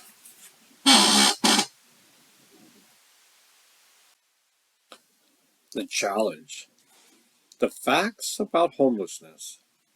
Once a year, the Department of Housing and Urban Development, HUD, requires that each continue of care contacts a point in time of people experiencing homelessness. The January 2021 count was seriously disrupted due to the ongoing impacts of COVID-19. In 2021, only 228 out of 383 continuums of care conducted a complete or partial count of unsheltered homelessness. In fact, almost the entire state of California, 11.9% of the U.S. population, did not conduct a count of their unsheltered homeless population. These are a few other reasons that the 2021 count provides a severely inaccurate and more limited snapshot of the state of homelessness throughout the United States. While we think it is important to share the 2021 data, we believe it is also important to keep the 2020 data on our website, as it may be a more accurate reflection of the picture of homelessness within the United States. What we do know is that COVID-19 has substantially impacted our most vulnerable neighbors. Its economic impacts continue to amplify housing affordability and the economy drivers of homelessness. According to HUD, over 326,000 people were experiencing sheltered homelessness, either staying in emergency shelters, hotel rooms, or safe havens in 2021. This number is likely artificially low due to people avoiding group shelters because of COVID-19. This figure does not capture the number of people who are sleeping in places not intended for human habitation. For comparison, according to HUD in 2020, 580,466 people in the United States experienced homelessness on any given night. That's a nearly 2.2 increase from 2019, and the fourth year in a row the number of people experiencing homelessness has risen, an increase almost entirely driven by people who are unsheltered. Due to the undercount of homelessness in 2021, the following data is from the 2020 count. To get an accurate representation of homelessness within your community, you should look at local government data for 2021 if it's available. Whether you look at the HUD count or or other estimates, the facts and figures surrounding the issue of homelessness are staggering. 2020 HUD Annual Homelessness Assessment Report data. Total number of people experiencing homelessness in the United States, 580,446. Sheltered, 354,385. Unsheltered, 226,080. Men, 352,211. Women, 223,578. Families with children, 171,670. Unaccompanied youth, 34,210. Veterans, 37,252. Chronically homeless, 120,321. Men. Homelessness was once almost exclusively a male issue. White men still represent the majority of those who experience homelessness.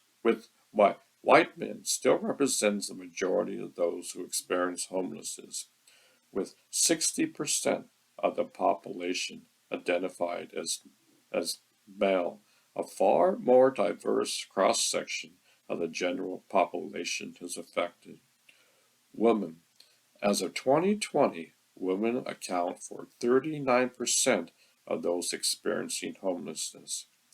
The increasing rate of homelessness among women is exaggerated by high rates of domestic, physical, and sexual abuse. Families. Not since the Great Depression, 1929 to 1939, have so many families been homeless in the United States. In the 1980s, families accounted for less than 1% of those experiencing homelessness. Today, families account for almost 30%. Unaccompanied youth. Do you feel like you are seeing more young people on the streets? You probably are. As 34 2010, or 6% of people experiencing homelessness are unaccompanied youth under the age of 25. Half of this demographic is living in unsheltered environments. Veterans. Despite major strides over the past decade, there are over 37,252 veterans experiencing homelessness, or 8% of all homeless adults. Women are the fastest growing segment of the homeless veteran population and now comprise 9% of the total. Chronically homeless, 120,323 people, or about 20% of those experiencing homelessness, have chronic patterns of homelessness, meaning they have been homeless for more than a year or have been multiple periods of homelessness over the preceding 3 years. The great majority of these who are chronically homeless, almost 64%, are unsheltered.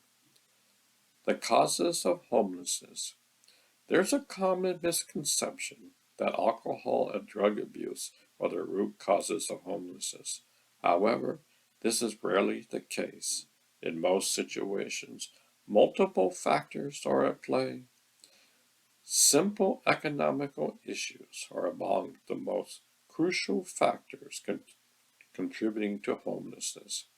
These include the lack of affordable housing, poverty, lack of employment opportunities, and low wages.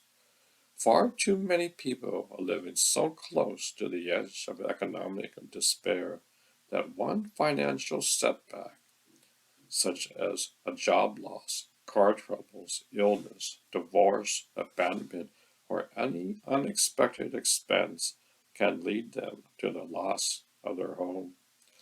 Non-economical factors can also play a role in homelessness. These include psychological or physical disabilities, learning disorders, post-traumatic stress disorder, medical conditions, drug and alcohol dependence, a history of childhood abuse, sexual abuse, or some combination of these. Domestic abuse, for example, is a leading cause of homelessness among women, and a shocking 84% of homeless women have experienced severe physical or sexual abuse at some point in their lives. The reality. While the causes of each instance of homelessness may be unique, there is one thing every case has in common. Once a person is homeless, it's extremely difficult for them to escape without help. There is a myth that a person who is experiencing homelessness has to do is clean up, get a job, find a place to live, and the problem is solved. If only it were that simple. For how can a person who is homeless be expected to clean themselves up and find a job when they are without a safe place to sleep, without access to bathing or toilet facilities, and without a place to wash their clothes? They are compelled to keep what few possessions they own with them at all times, lest they be stolen, are dependent upon soup kitchens in scattered locations with limited hours and amounts of food, and if late for the line at the shelter or on the street for the night, exposed to the elements. If they are lucky enough to find work, what are the chances that they can then find an affordable place to live, especially when there is a severe shortage of affordable units in virtually every market in the country? And if they do find an affordable unit, there's very little chance they will be accepted as a resident because they lack a credit history. And if they are accepted, emotional, physiological, and mental issues may make it difficult for them to adjust to their new environment. The reality is that without help, it is virtually impossible for an individual to escape from homelessness.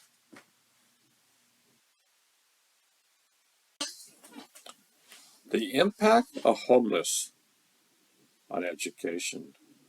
Homelessness in New York City has combined to rise over the past decade. As of July 15, 2019, there were 58,117 homeless people, including 11,855 families, with 20,880 homeless children sleeping in the New York City shelter system. This represents a 47 increase over the past decade. How education is impacted. During the same period of time, the New York City public school system has seen an interest in homeless students. The Institute for Child Poverty and Homelessness related their report last August on the map, the Atlas of Student Homelessness in New York City 2019. The report states that homelessness among public school students have risen more than 50% over the past 6 years, and the number of housed students has decreased. Since 2012, more than 150,000 children attending New York City public schools have experienced homelessness. More disturbing still, 33% of all homeless students are second graders or younger. Children experiencing homelessness lack the stability and support necessary to succeed academically. In addition to academic impacts, disruptions to a child's education threaten their social and emotional development. Chronic absenteeism can play a significant role in homeless children's quickly falling behind one grade or more. ICU has further found that homeless students achieve proficiency on New York State's standardized tests at roughly half the rate of, of housed students.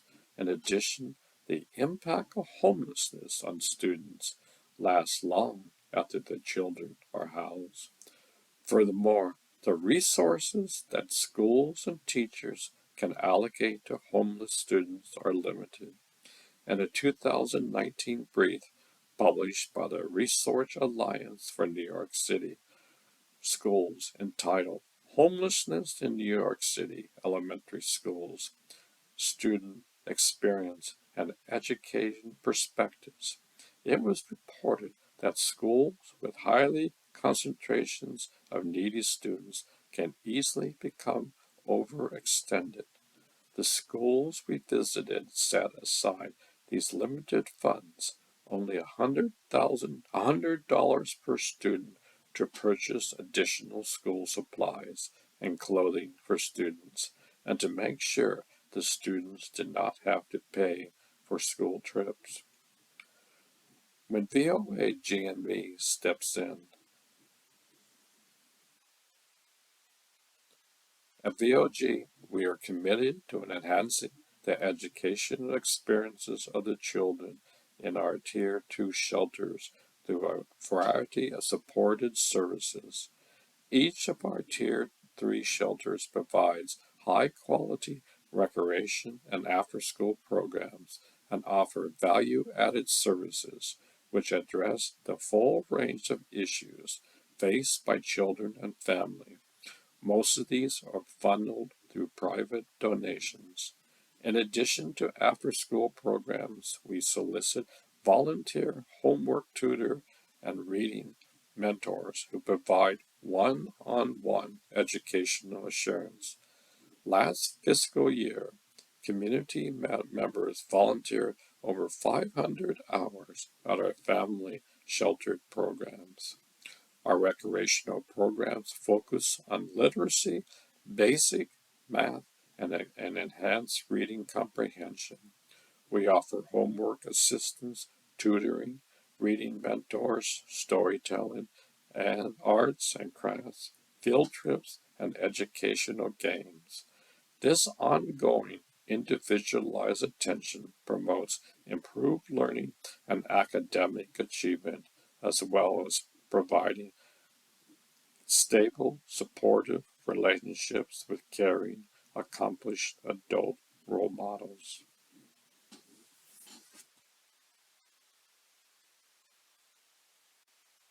Homeless as a high school senior. Levi Monahan was homeless as a high school senior. Without a parent or guardian looking after him, he wasn't sure he would graduate, let alone go to college. But then school staff connected him to resources that would support him. They told him about Pell Grants and that assistance changed his life. None of that can happen absent trust, said Monahan, who is now a special assistant at the U.S. Department of Education. None of that can happen without teachers and educators and staff knowing what to engage with and what to look for. Assignment. How can teachers better understand students? A new breed of assessment will try to help. Resources can help build that trust, a key component in students' sense of well-being, belonging, and academic performance, where schools can leave a big influence. With a big wave of unprecedented federal funding coming to schools to help homeless students, educators might face a lot of pressure to figure out how to use that money well. But there are one general strategy that might be effective and takes a lot of the pressure off. Think about how others can use the money, use it better, and forget lasting relationships. Even before the corona pandemic, student homelessness was on the rise. In fact, it hit an all-time high of 1.5 million students during the 2017-18 school year, according to federal estimates that many believe is far below the true figure. But COVID-19 has only means the situation more volatile, as gathering up-to-date statistics about homelessness students have proven difficult, if not impossible. So it's no surprise that many rejoiced when Senator Lisa Moskowitz, Alaska, slipped $800 million for homeless youth into the American Rescue Plan at nearly the last possible moment.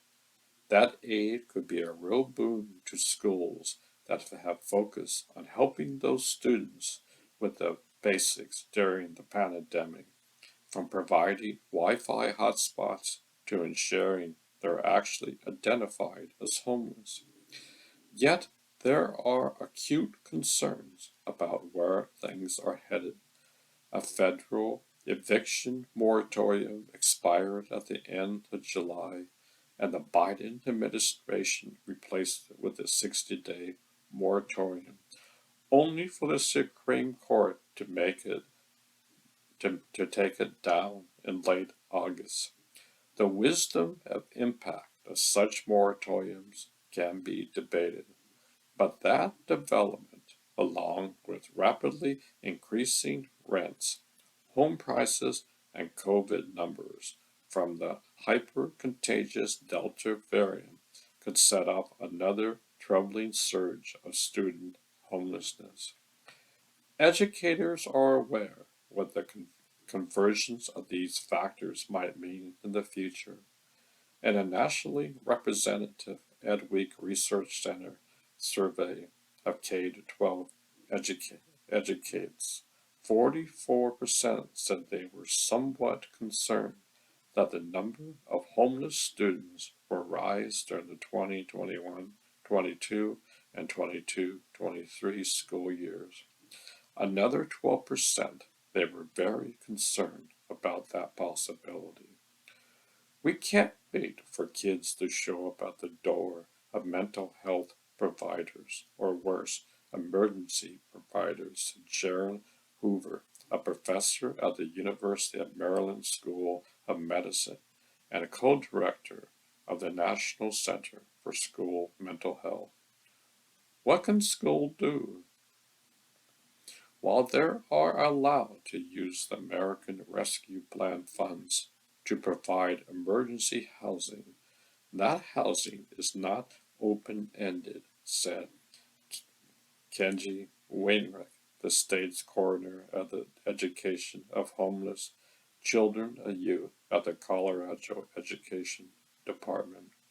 Still, that sort of short-term assistance could serve as a bridge to connect students and their family with various services. Homeless families that get that temporary help and see their schools working on their behalf could develop more trusting relationships with school staff, something that in turn would benefit students. And this is where outside parents and advocates could do a lot of the heavy lifting. Schools can form partnerships with and direct funds to community-based organizations with dedicated experts who know the opportunity and challenges of finding affordable and stable housing. These partnerships can be durable, Reinwick stressed, and contribute to keeping homeless students and their families who are often invisible in the spotlight. Educators might also consider how their go-to approaches and resources for helping students during the pandemic might be insufficient for homeless students. You don't see a family at the end of an off-ramp from a highway with a paper cup. They have a shelter, perhaps, but they're still homeless, Weirwick said. Educators must also consider how their go-to approaches and resources for helping students during the pandemic might be insufficient for homeless students. For example, what's already a challenge for young people who are sharing a room or a computer with a sibling and sometimes even a parent, trying to pay attention to a teacher's Zoom lesson is even more difficult from a shelter. Providing a tablet or computer can help, but often isn't enough, says Diane Tanaka, the medical director of the Homeless Adolescent and Youth Adult Center at Children's Hospital, Los Angeles. Solutions can include finding quiet, supervised, and safe spaces for those students to work, like their own libraries, she said. But once homeless students have been identified, Bonham argued, using American Rescue Plan money to provide wraparound services is crucial, and Hoover urged school staff to think about the lay and adversity those young people may be experiencing, from family trauma to medical conditions like asthma. We don't want to think about our youth in one box. It's easy to do because our programming is siloed and our funding is siloed. It doesn't attend to the intersectionality of our children, she said, but they often push into one program. In the same way, schools shouldn't think of themselves as an island. Build connections between programs and between schools and the broader homeless community can relieve stress on systems as well as students, families, and the educators who are trying to help. Without these things remaining intact, the trust homeless students and their families need to feel is fragile. But the situation, when it comes to who puts in them and, and sweat, schools must do better in some cases by passing the baton and some money to others. By Andrew Eugenia.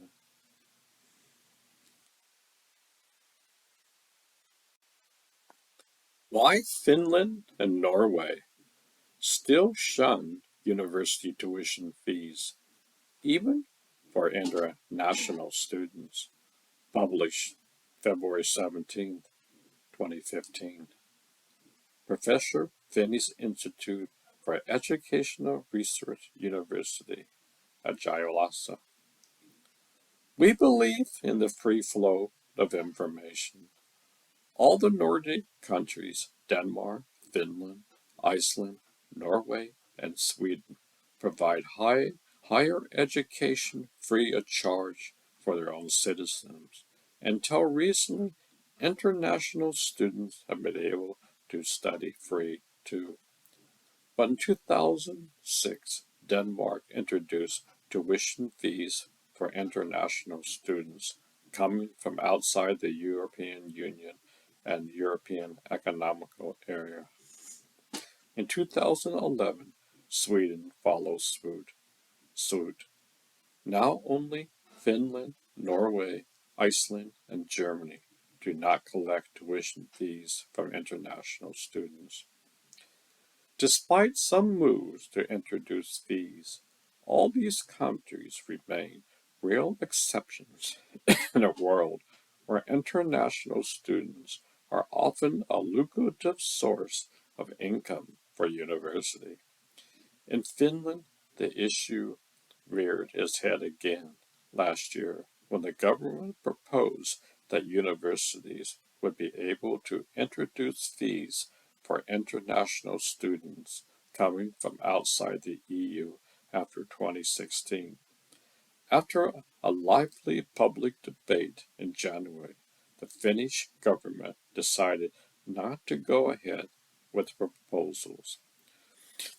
Researchers recently study concluded that the main actors opposing tuition fees were the powerful Finnish student organization.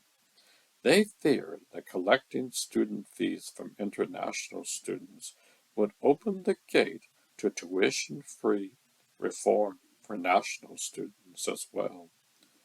Don't let yourself be misled. Understand issues with help from the experts. These students, politicians, and academics resisting tuition fees also said that a tuition-free system supports international social justice by giving students from developing countries an opportunity to participate in higher education.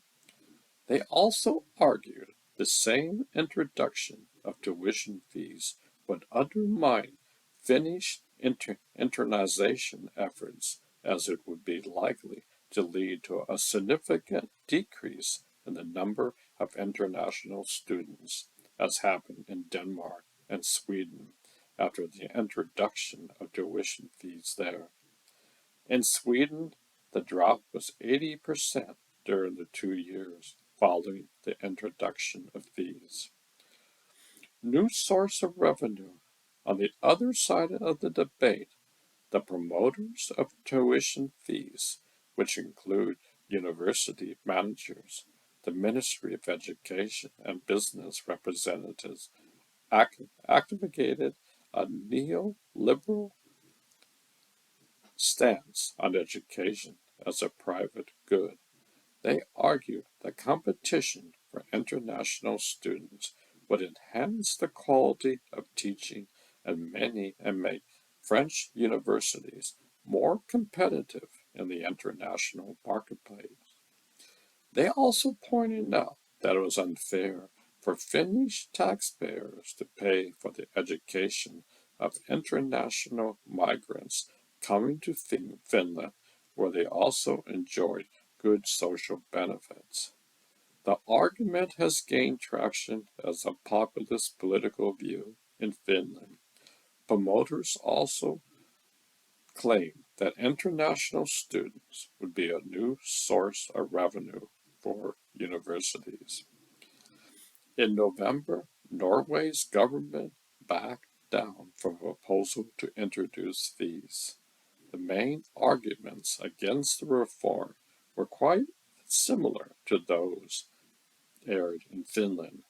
Student organizations, in particular, feared a domino effect by which tuition fees for international students would be the first step in introducing them for domestic students.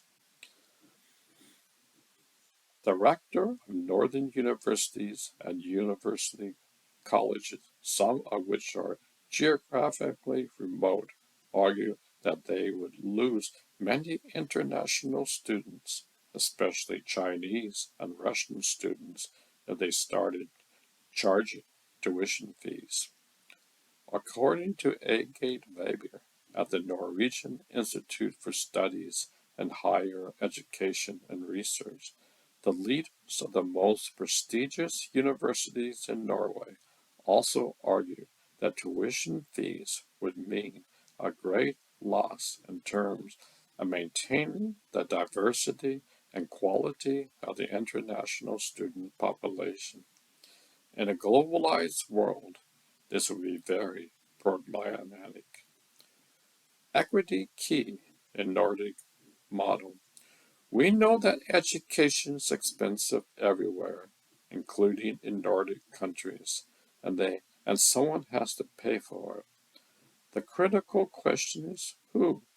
But to answer that, it is important to pay attention to the differences between the societal goals and social dynamics of higher education in Nordic countries and countries which charge universities tuition fees, such as the UK, US, or Australia.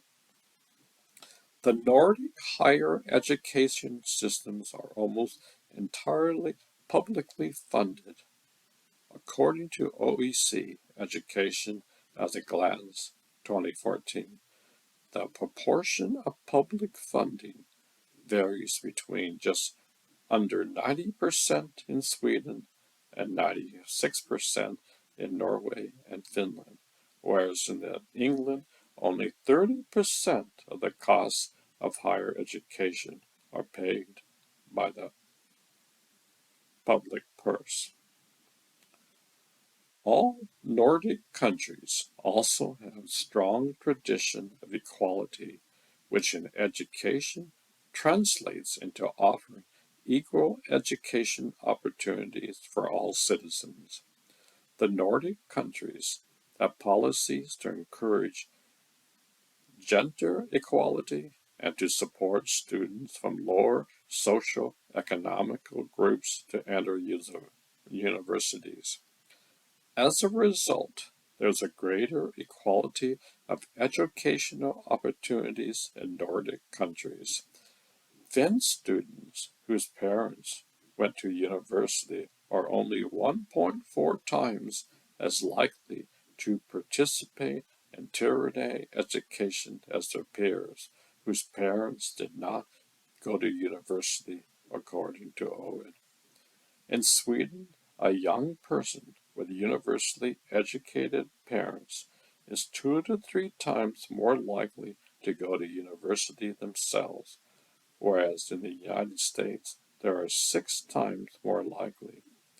Yet perhaps the most important difference between the Nordic countries and countries such as the UK is that ethics of education as a civil right and a public service rather than a commodity. Degrees are not seen as commodities to be exchanged in the marketplace. As the case of Sweden and Denmark show, the neoliberal argument for education is unknown in Nordic countries, but a strong counter-argument is rooted in the values of Nordic welfare societies, which see higher education primarily as the equality issue. A high level of education is beneficial for the development of society, including business and industry, making it a collective economical issue. With this argument, education is defined neither as a private investment nor a commodity, but a civil right, so individual human beings should not have to pay for it. Education comments. If I had my way, I would have free education from kindergarten to getting a PhD if one wanted. Education is the foundation of society. Several Scandinavian countries already have this concept put in place. Without an educated society, we are doomed in the end. I would also bump up the salaries for all teachers.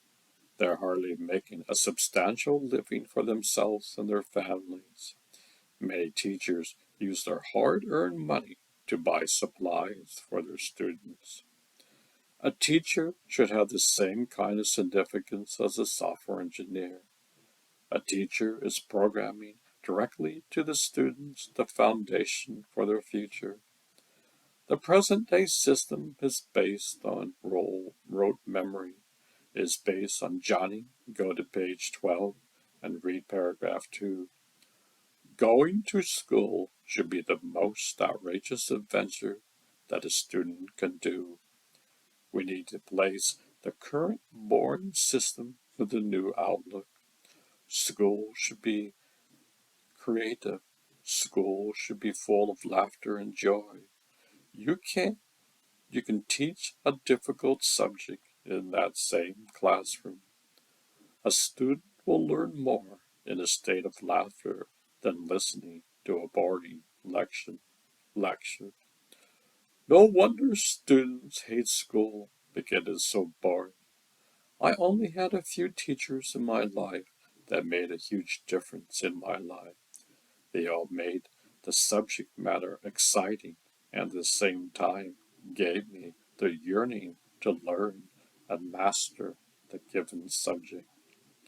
By paying teachers more money, they can make a greater living and also will be motivated. We need to change the guidance counselor. When I was in high school many years ago, mine was a joke. He had no interest in me at all. We need to hire the best psychologists in the world to be guidance counselors. They need to help bring out the best in the students. They need to give hope to the students. They need to show that they care. Without changing this mindset, it will be very difficult to change. I would also want to change the education curriculum to include present-day knowledge of you or your own chemistry set. You're responsible for the chemicals that gets released into your body. Without this understanding, our society will continue going on in our chaotic ways. until each one of us realizes that the jewel lies within. It would be very difficult to change society at large by trying to change only the external. Note, this is not a philosophy, but more of the latest scientific research on the effects of the mind and body connection. I would hire teachers who have the innate wisdom of daily discovering the jewel within themselves. This would bring it out of the world of theory into the world of practical experience. If the entire educational system did this, we would change the students and their attitude in life. Every student has something incredible to offer to this world. We must guide them to discover what it is. Proper education should be a right for every individual in society. Just think, in today's school, many students have to go through a metal detector to enter school. How can you learn in such a crazy environment? Change the education system will take probably around a century or more.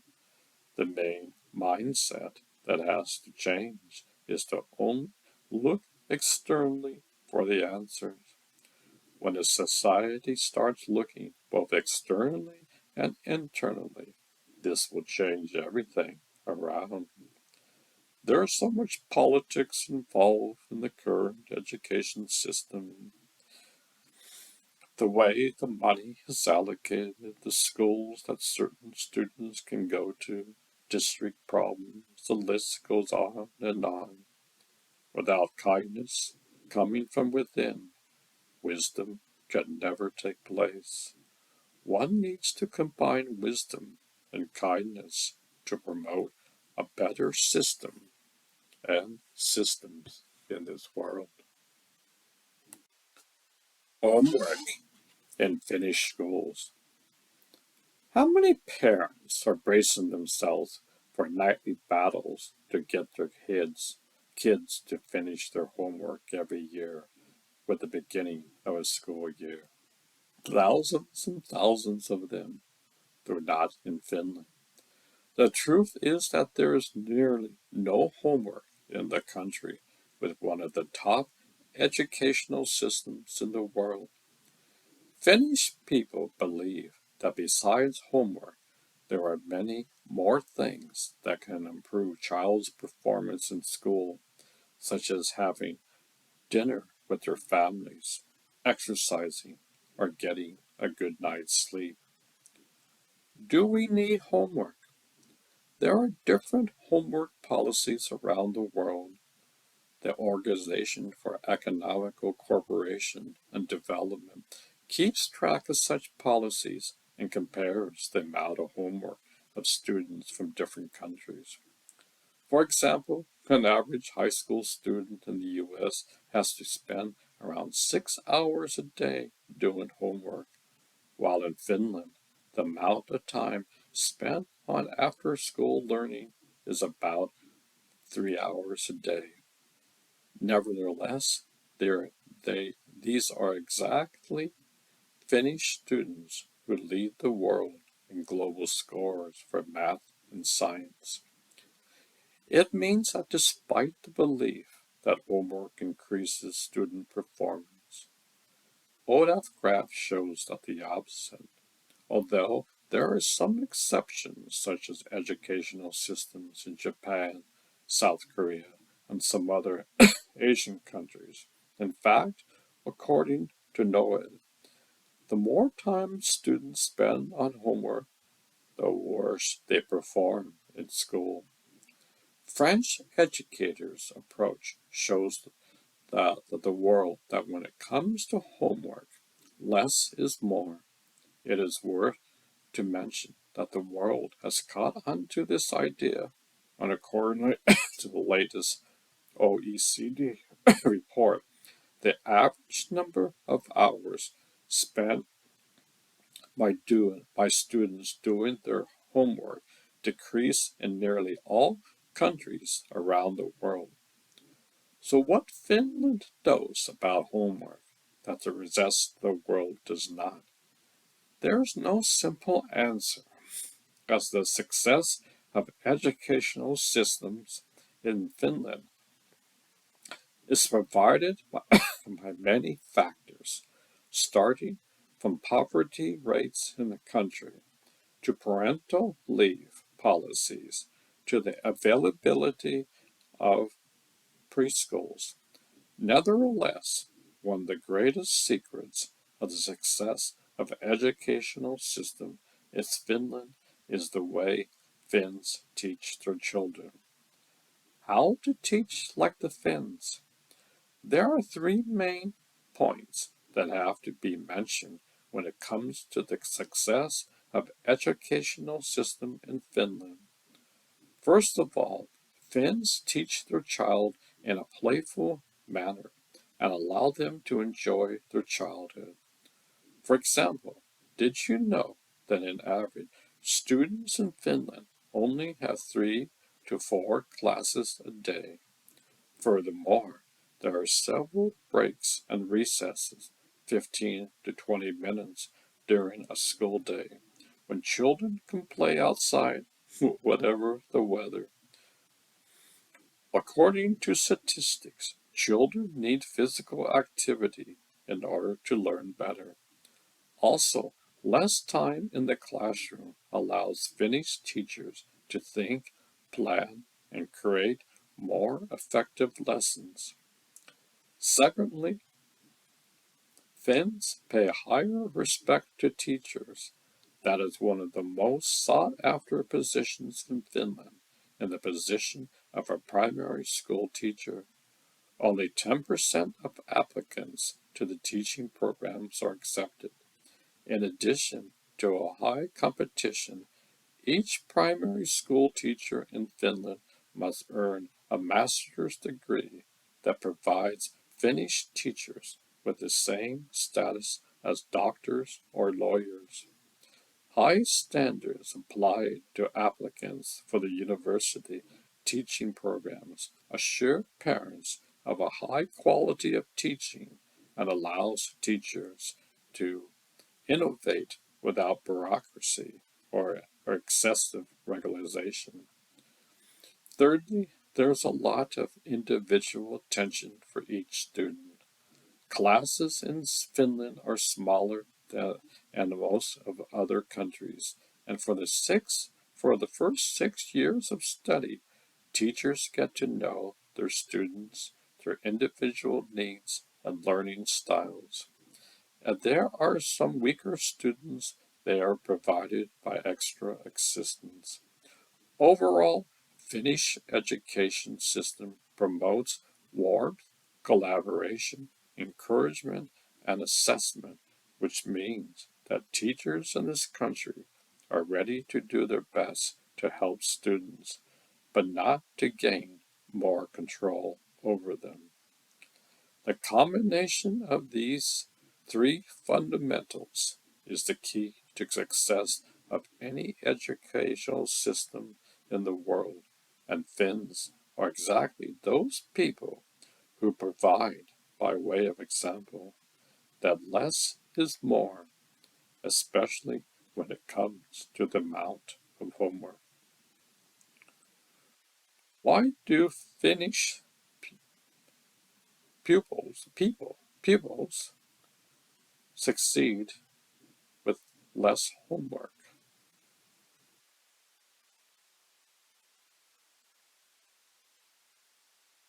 Homework can be the case of friction in families, but not in family.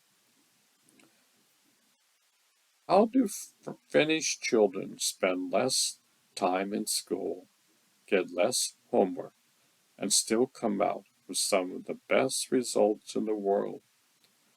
The question gets to the heart of a lot of parental angst about hard work and too much pressure on children in school. Parents facing all those kitchen table arguments over homework might wonder about its value, if the Finns are getting on just fine without the midnight oil. As the OECD think tank says, one of the most striking facts about Finnish schools is that the students have fewer hours of instruction than students in any other OECD country.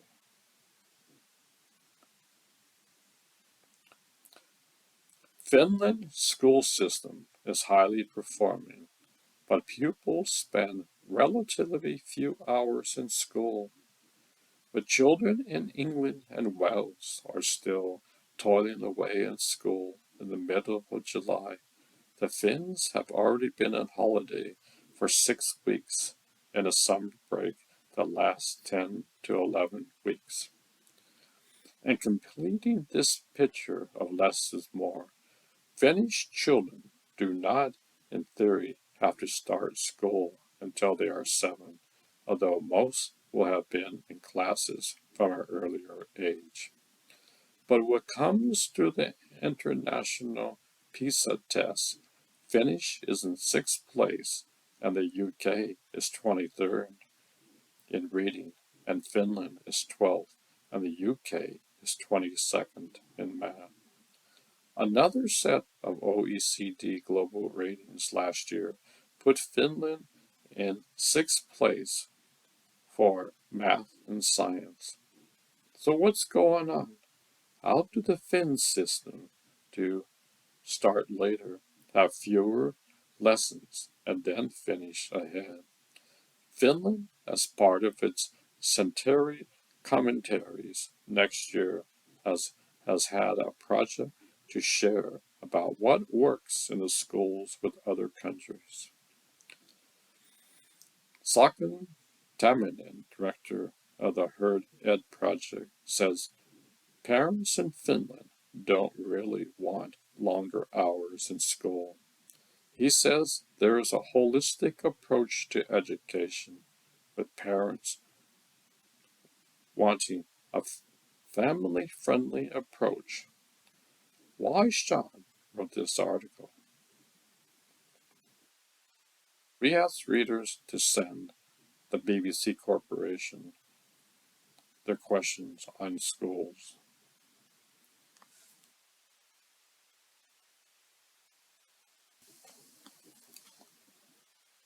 Sean chose 4 questions, and we asked you to select your favorite, which came from Lucas Malarikas, a 16-year-old student. Lucas asked, how come Finland has shorter days and no homework for students and yet is achieving more? Lucas explained to us the thinking behind his question. I want to know why other countries are not adapting this educational system. I find myself to be in a difficult situation when I am obliged to do a lot of homework and attend long school days, which leaves me with hardly any time for me to do other activities. Respect for teachers. There's little homework compared with UK schools, and there is no culture of extra private tuition. A key concept in the Finnish school system, says Mr. Tanaman, is true. Parents trust schools to make the right decisions and deliver a good education within the school day. And schools put trust in the quality of their teachers. Finland has systematically put on emphasis on improving education since the 1970s. Teaching is a high status job in Finland, and teachers are accorded a great deal of professional interdependence. It's a different philosophy from the system in England, says Mr. Turin, which he sees as being built around a checklist of tasks, league tables, targets,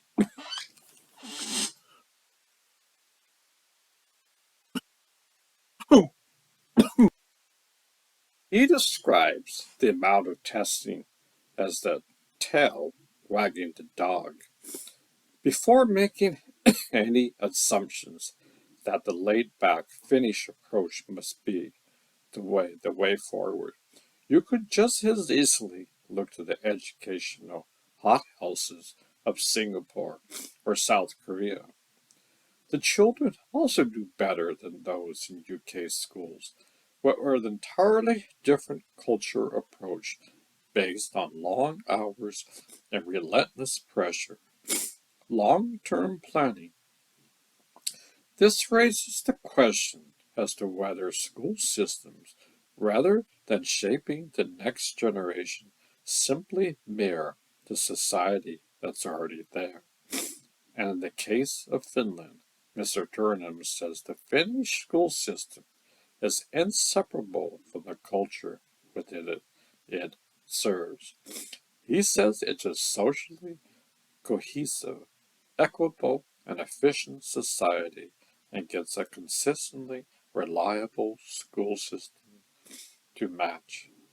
This may sound if countries are stuck forever with the school systems that they're inherited, but it's worth mentioning that there is nothing inevitable about Finland's success. It's built on the foundation of reforms introduced in the 1970s and 1980s, which turned an ordinary school system into the world's leader. Richard Hobby, leader of the National Association of Head Teachers, picks out the stability beyond the electrical cycle as the key difference. In Finland, there's a long-term approach to education policy that means plans remain in place for a significant amount of time, giving them a chance to work, he says. In England, the opposite is true. The government is constantly tinkering with policy, and there's an obsession with structure, such as grammar schools and academies, rather than a focus on evidence.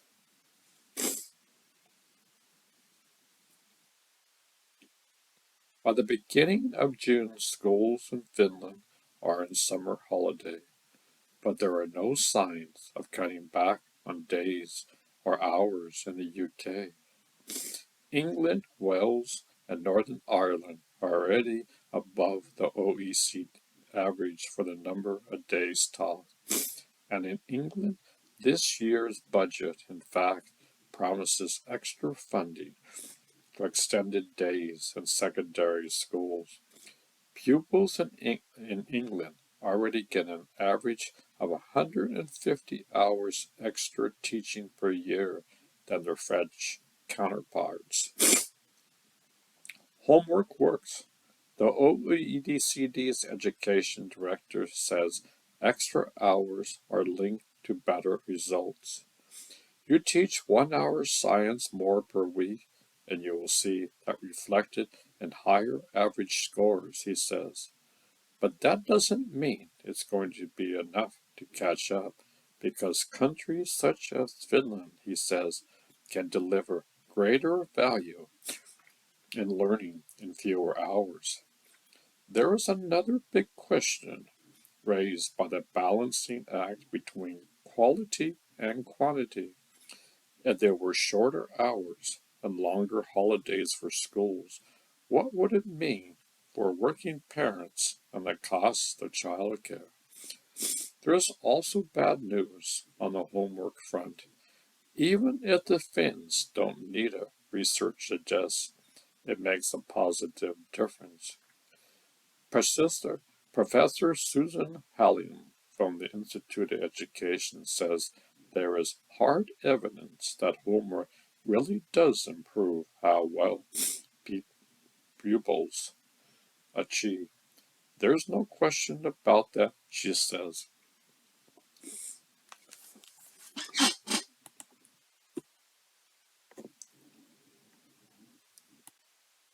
The facts about family homelessness. Homelessness is one of our nation's most misunderstood and vexing social problems. Homelessness does not discriminate families with children, single adults, teenagers, and older individuals of all races struggle with the devastating effects of homelessness. The primary cause of homelessness is a lack of affordable housing. Over 5 million low-income households have serious housing problems due to high housing costs, substandard housing conditions, or both. While the problems of homelessness seems daunting, we can end homelessness in our nation. In Arlington, there are hundreds of families living in dangerously overcrowded housing. They're moving from place to place, night after night, in a constant state of fear and mere survival. We don't see homeless families or those threatened by violence on street corners or intersections. They are well hidden. We need your help to end domestic violence and family homelessness. Together, we can offer a safe home for those in crisis, the tools they need to rebuild their lives, and a pathway to long-term affordable housing. Homelessness, the facts. More families experience homelessness in the United States than in any other industrial nation. A typical homeless family is comprised of a single mother with her two young children. 1 in 30 American children experience homelessness annually. 51% are under the age 5. More than 2.5 million children are homeless each year in America.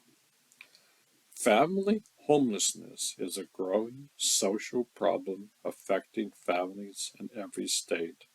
Nationwide, 85% of providers have seen family homelessness increase in recent years. In the Washington, D.C. metropolitan area for the 5-year period of 2013 to 2017, although the region reduced the numbers of individuals experiencing homelessness by 4%. Families experiencing homelessness has remained a challenge for the region, increased by 1.6% over the same 5-year period. Family homelessness, once viewed as epidemic and situational, has become chronic, with families accounting for 37% of the overall homeless population and 50% of the shelter population. The interrelated nature of domestic violence and homelessness is undeniable.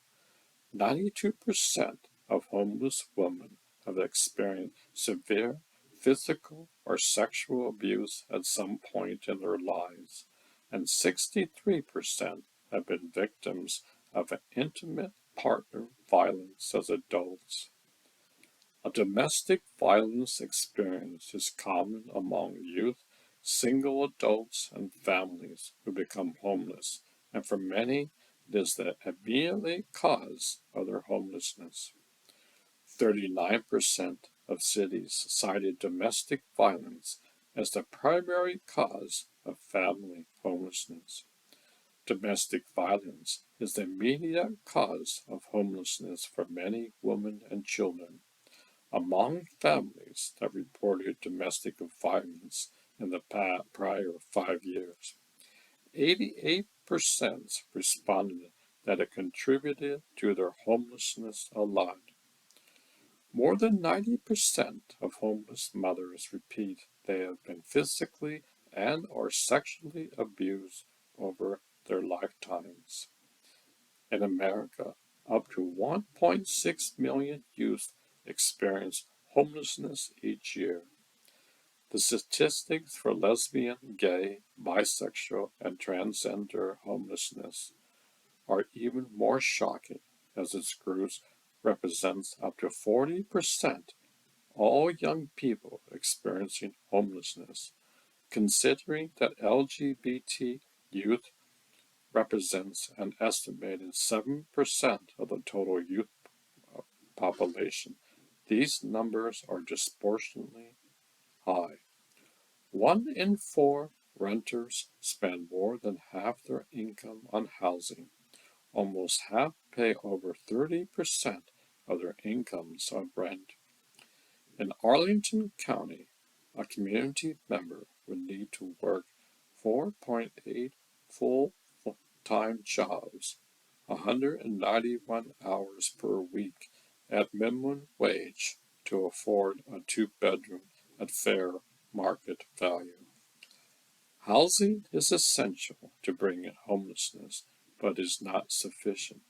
Families need basic support beyond decent, affordable housing to thrive: food, education, employment, child care, transportation, health and mental health care, trauma-informed care, and child care and children's services.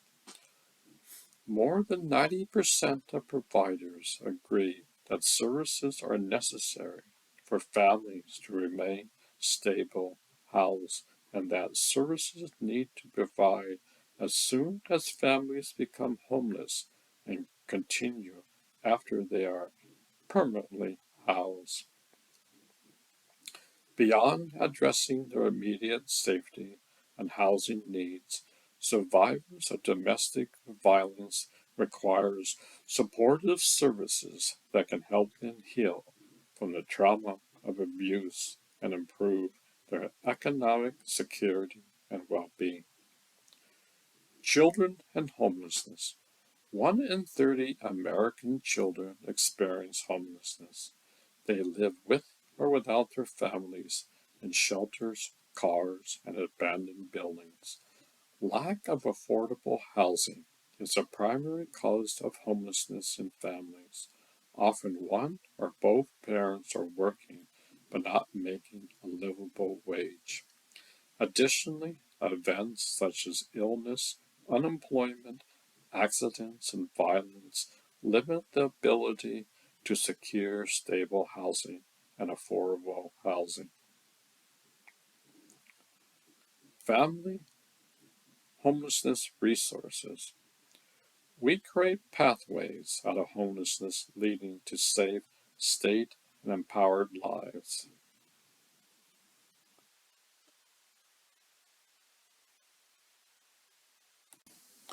How many children and families experience homelessness? 2020 marked the first time since 2010 that homelessness among people and families did not decrease. On a single night in January 2020, an estimated 171,575 people in families, or 55,739 family households, were identified as homeless. Approximately 16,666 people and families were living on the street, in a car, or in another place not meant for human habitation. Between October 2016 and September 30th, 2017, an estimated 478,718 people and 150,630 family households used an emergency shelter or a transitional housing program. Why do families experience homelessness? Families experience homelessness are similar to other families that are also poor, but who have a home to live in. Both may struggle with incomes that are far less than that they need to pay for housing. In fact, it is often some jolt to their precarious situation, a lost job, or work hours, conflict with housing with family members they are staying with, an unanticipated bill, or violence within the home. That leads families to seek help from homeless service programs. Homeless families are usually headed by a single woman with limited education, are typically young and have young children. The impact of homelessness on children. Children have a unique perspective on the experience of homelessness. Listen to them talk to their parents about how it's affected their lives. Homelessness can have a tremendous impact on children, their education, health, sense of safety, and overall development. Fortunately, researchers found that children are also highly resilient, and differences between children who have experienced homelessness and low-income children who have not typically diminished in the years following a homeless episode.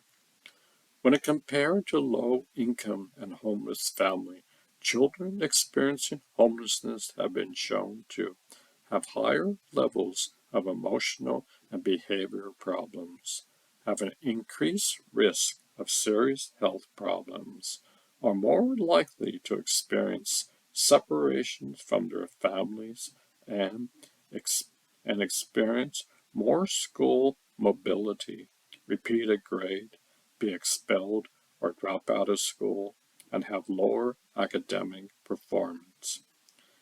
Ending homeless for children and families. Housing is the solution to homelessness for low-income families. Most families would benefit from assistance to help them rapidly reconnect to permanent housing. Rapid rehousing provides help with housing search, financial assistance, and case management service to help families quickly transition out of shelter and back into the housing of their own. A small subset of families may require more intensive or long-term support through the provision of transitional housing, permanent rental assistance, or permanent supportive housing to escape homelessness. Families can also benefit from connection to other supports designed to strengthen and improve their lives, such as child care, employment assistance, early childhood services, income support, or mental health counseling.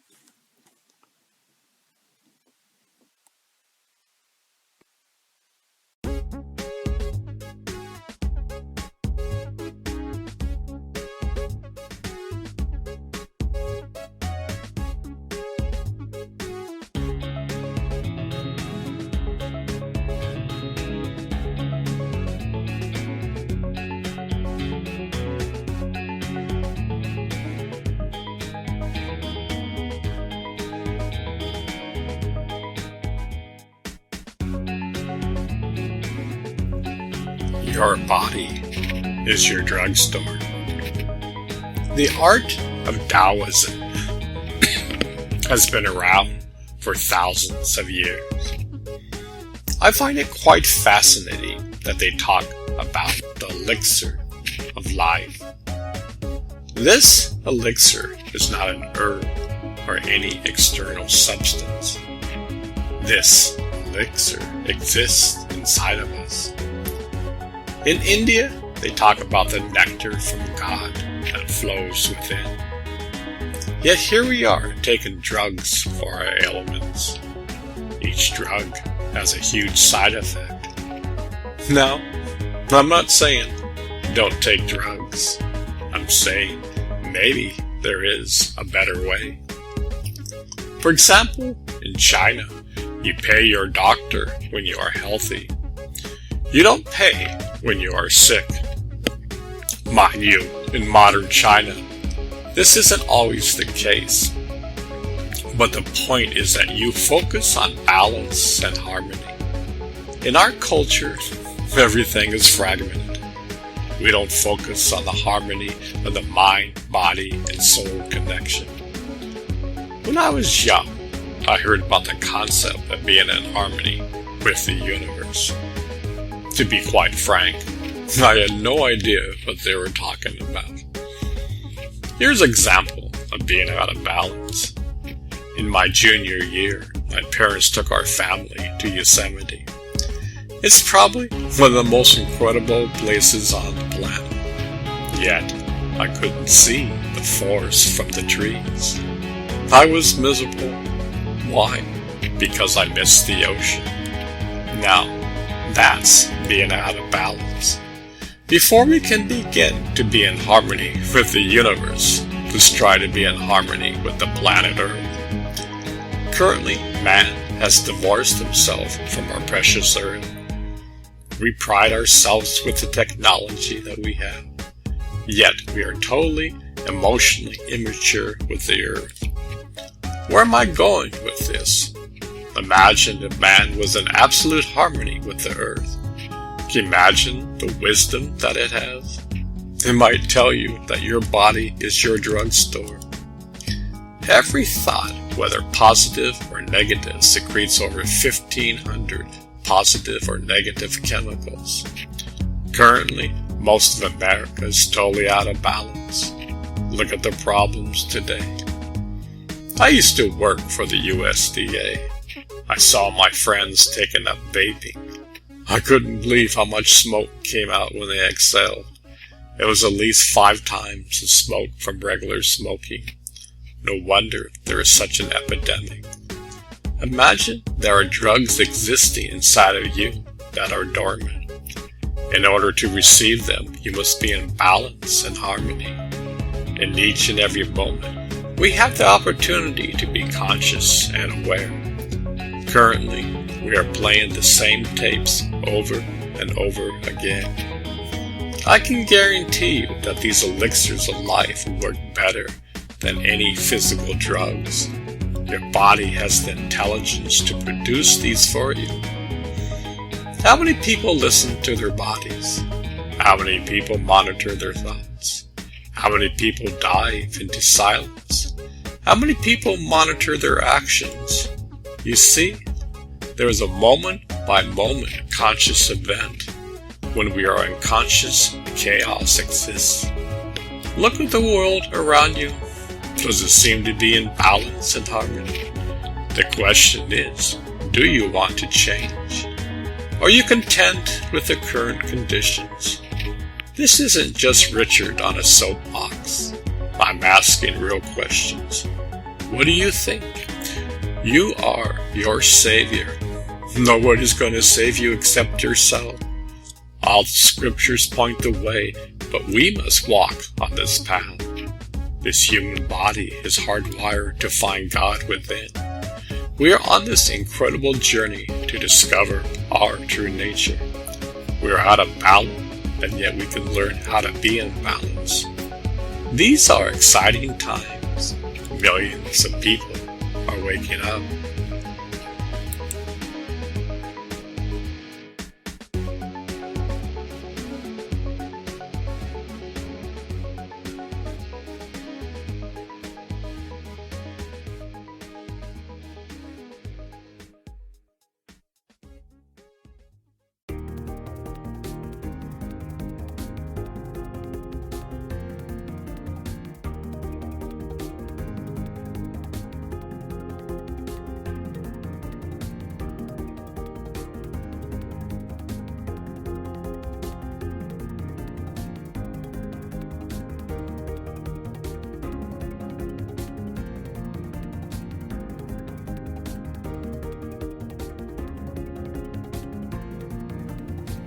You are your own master chemist.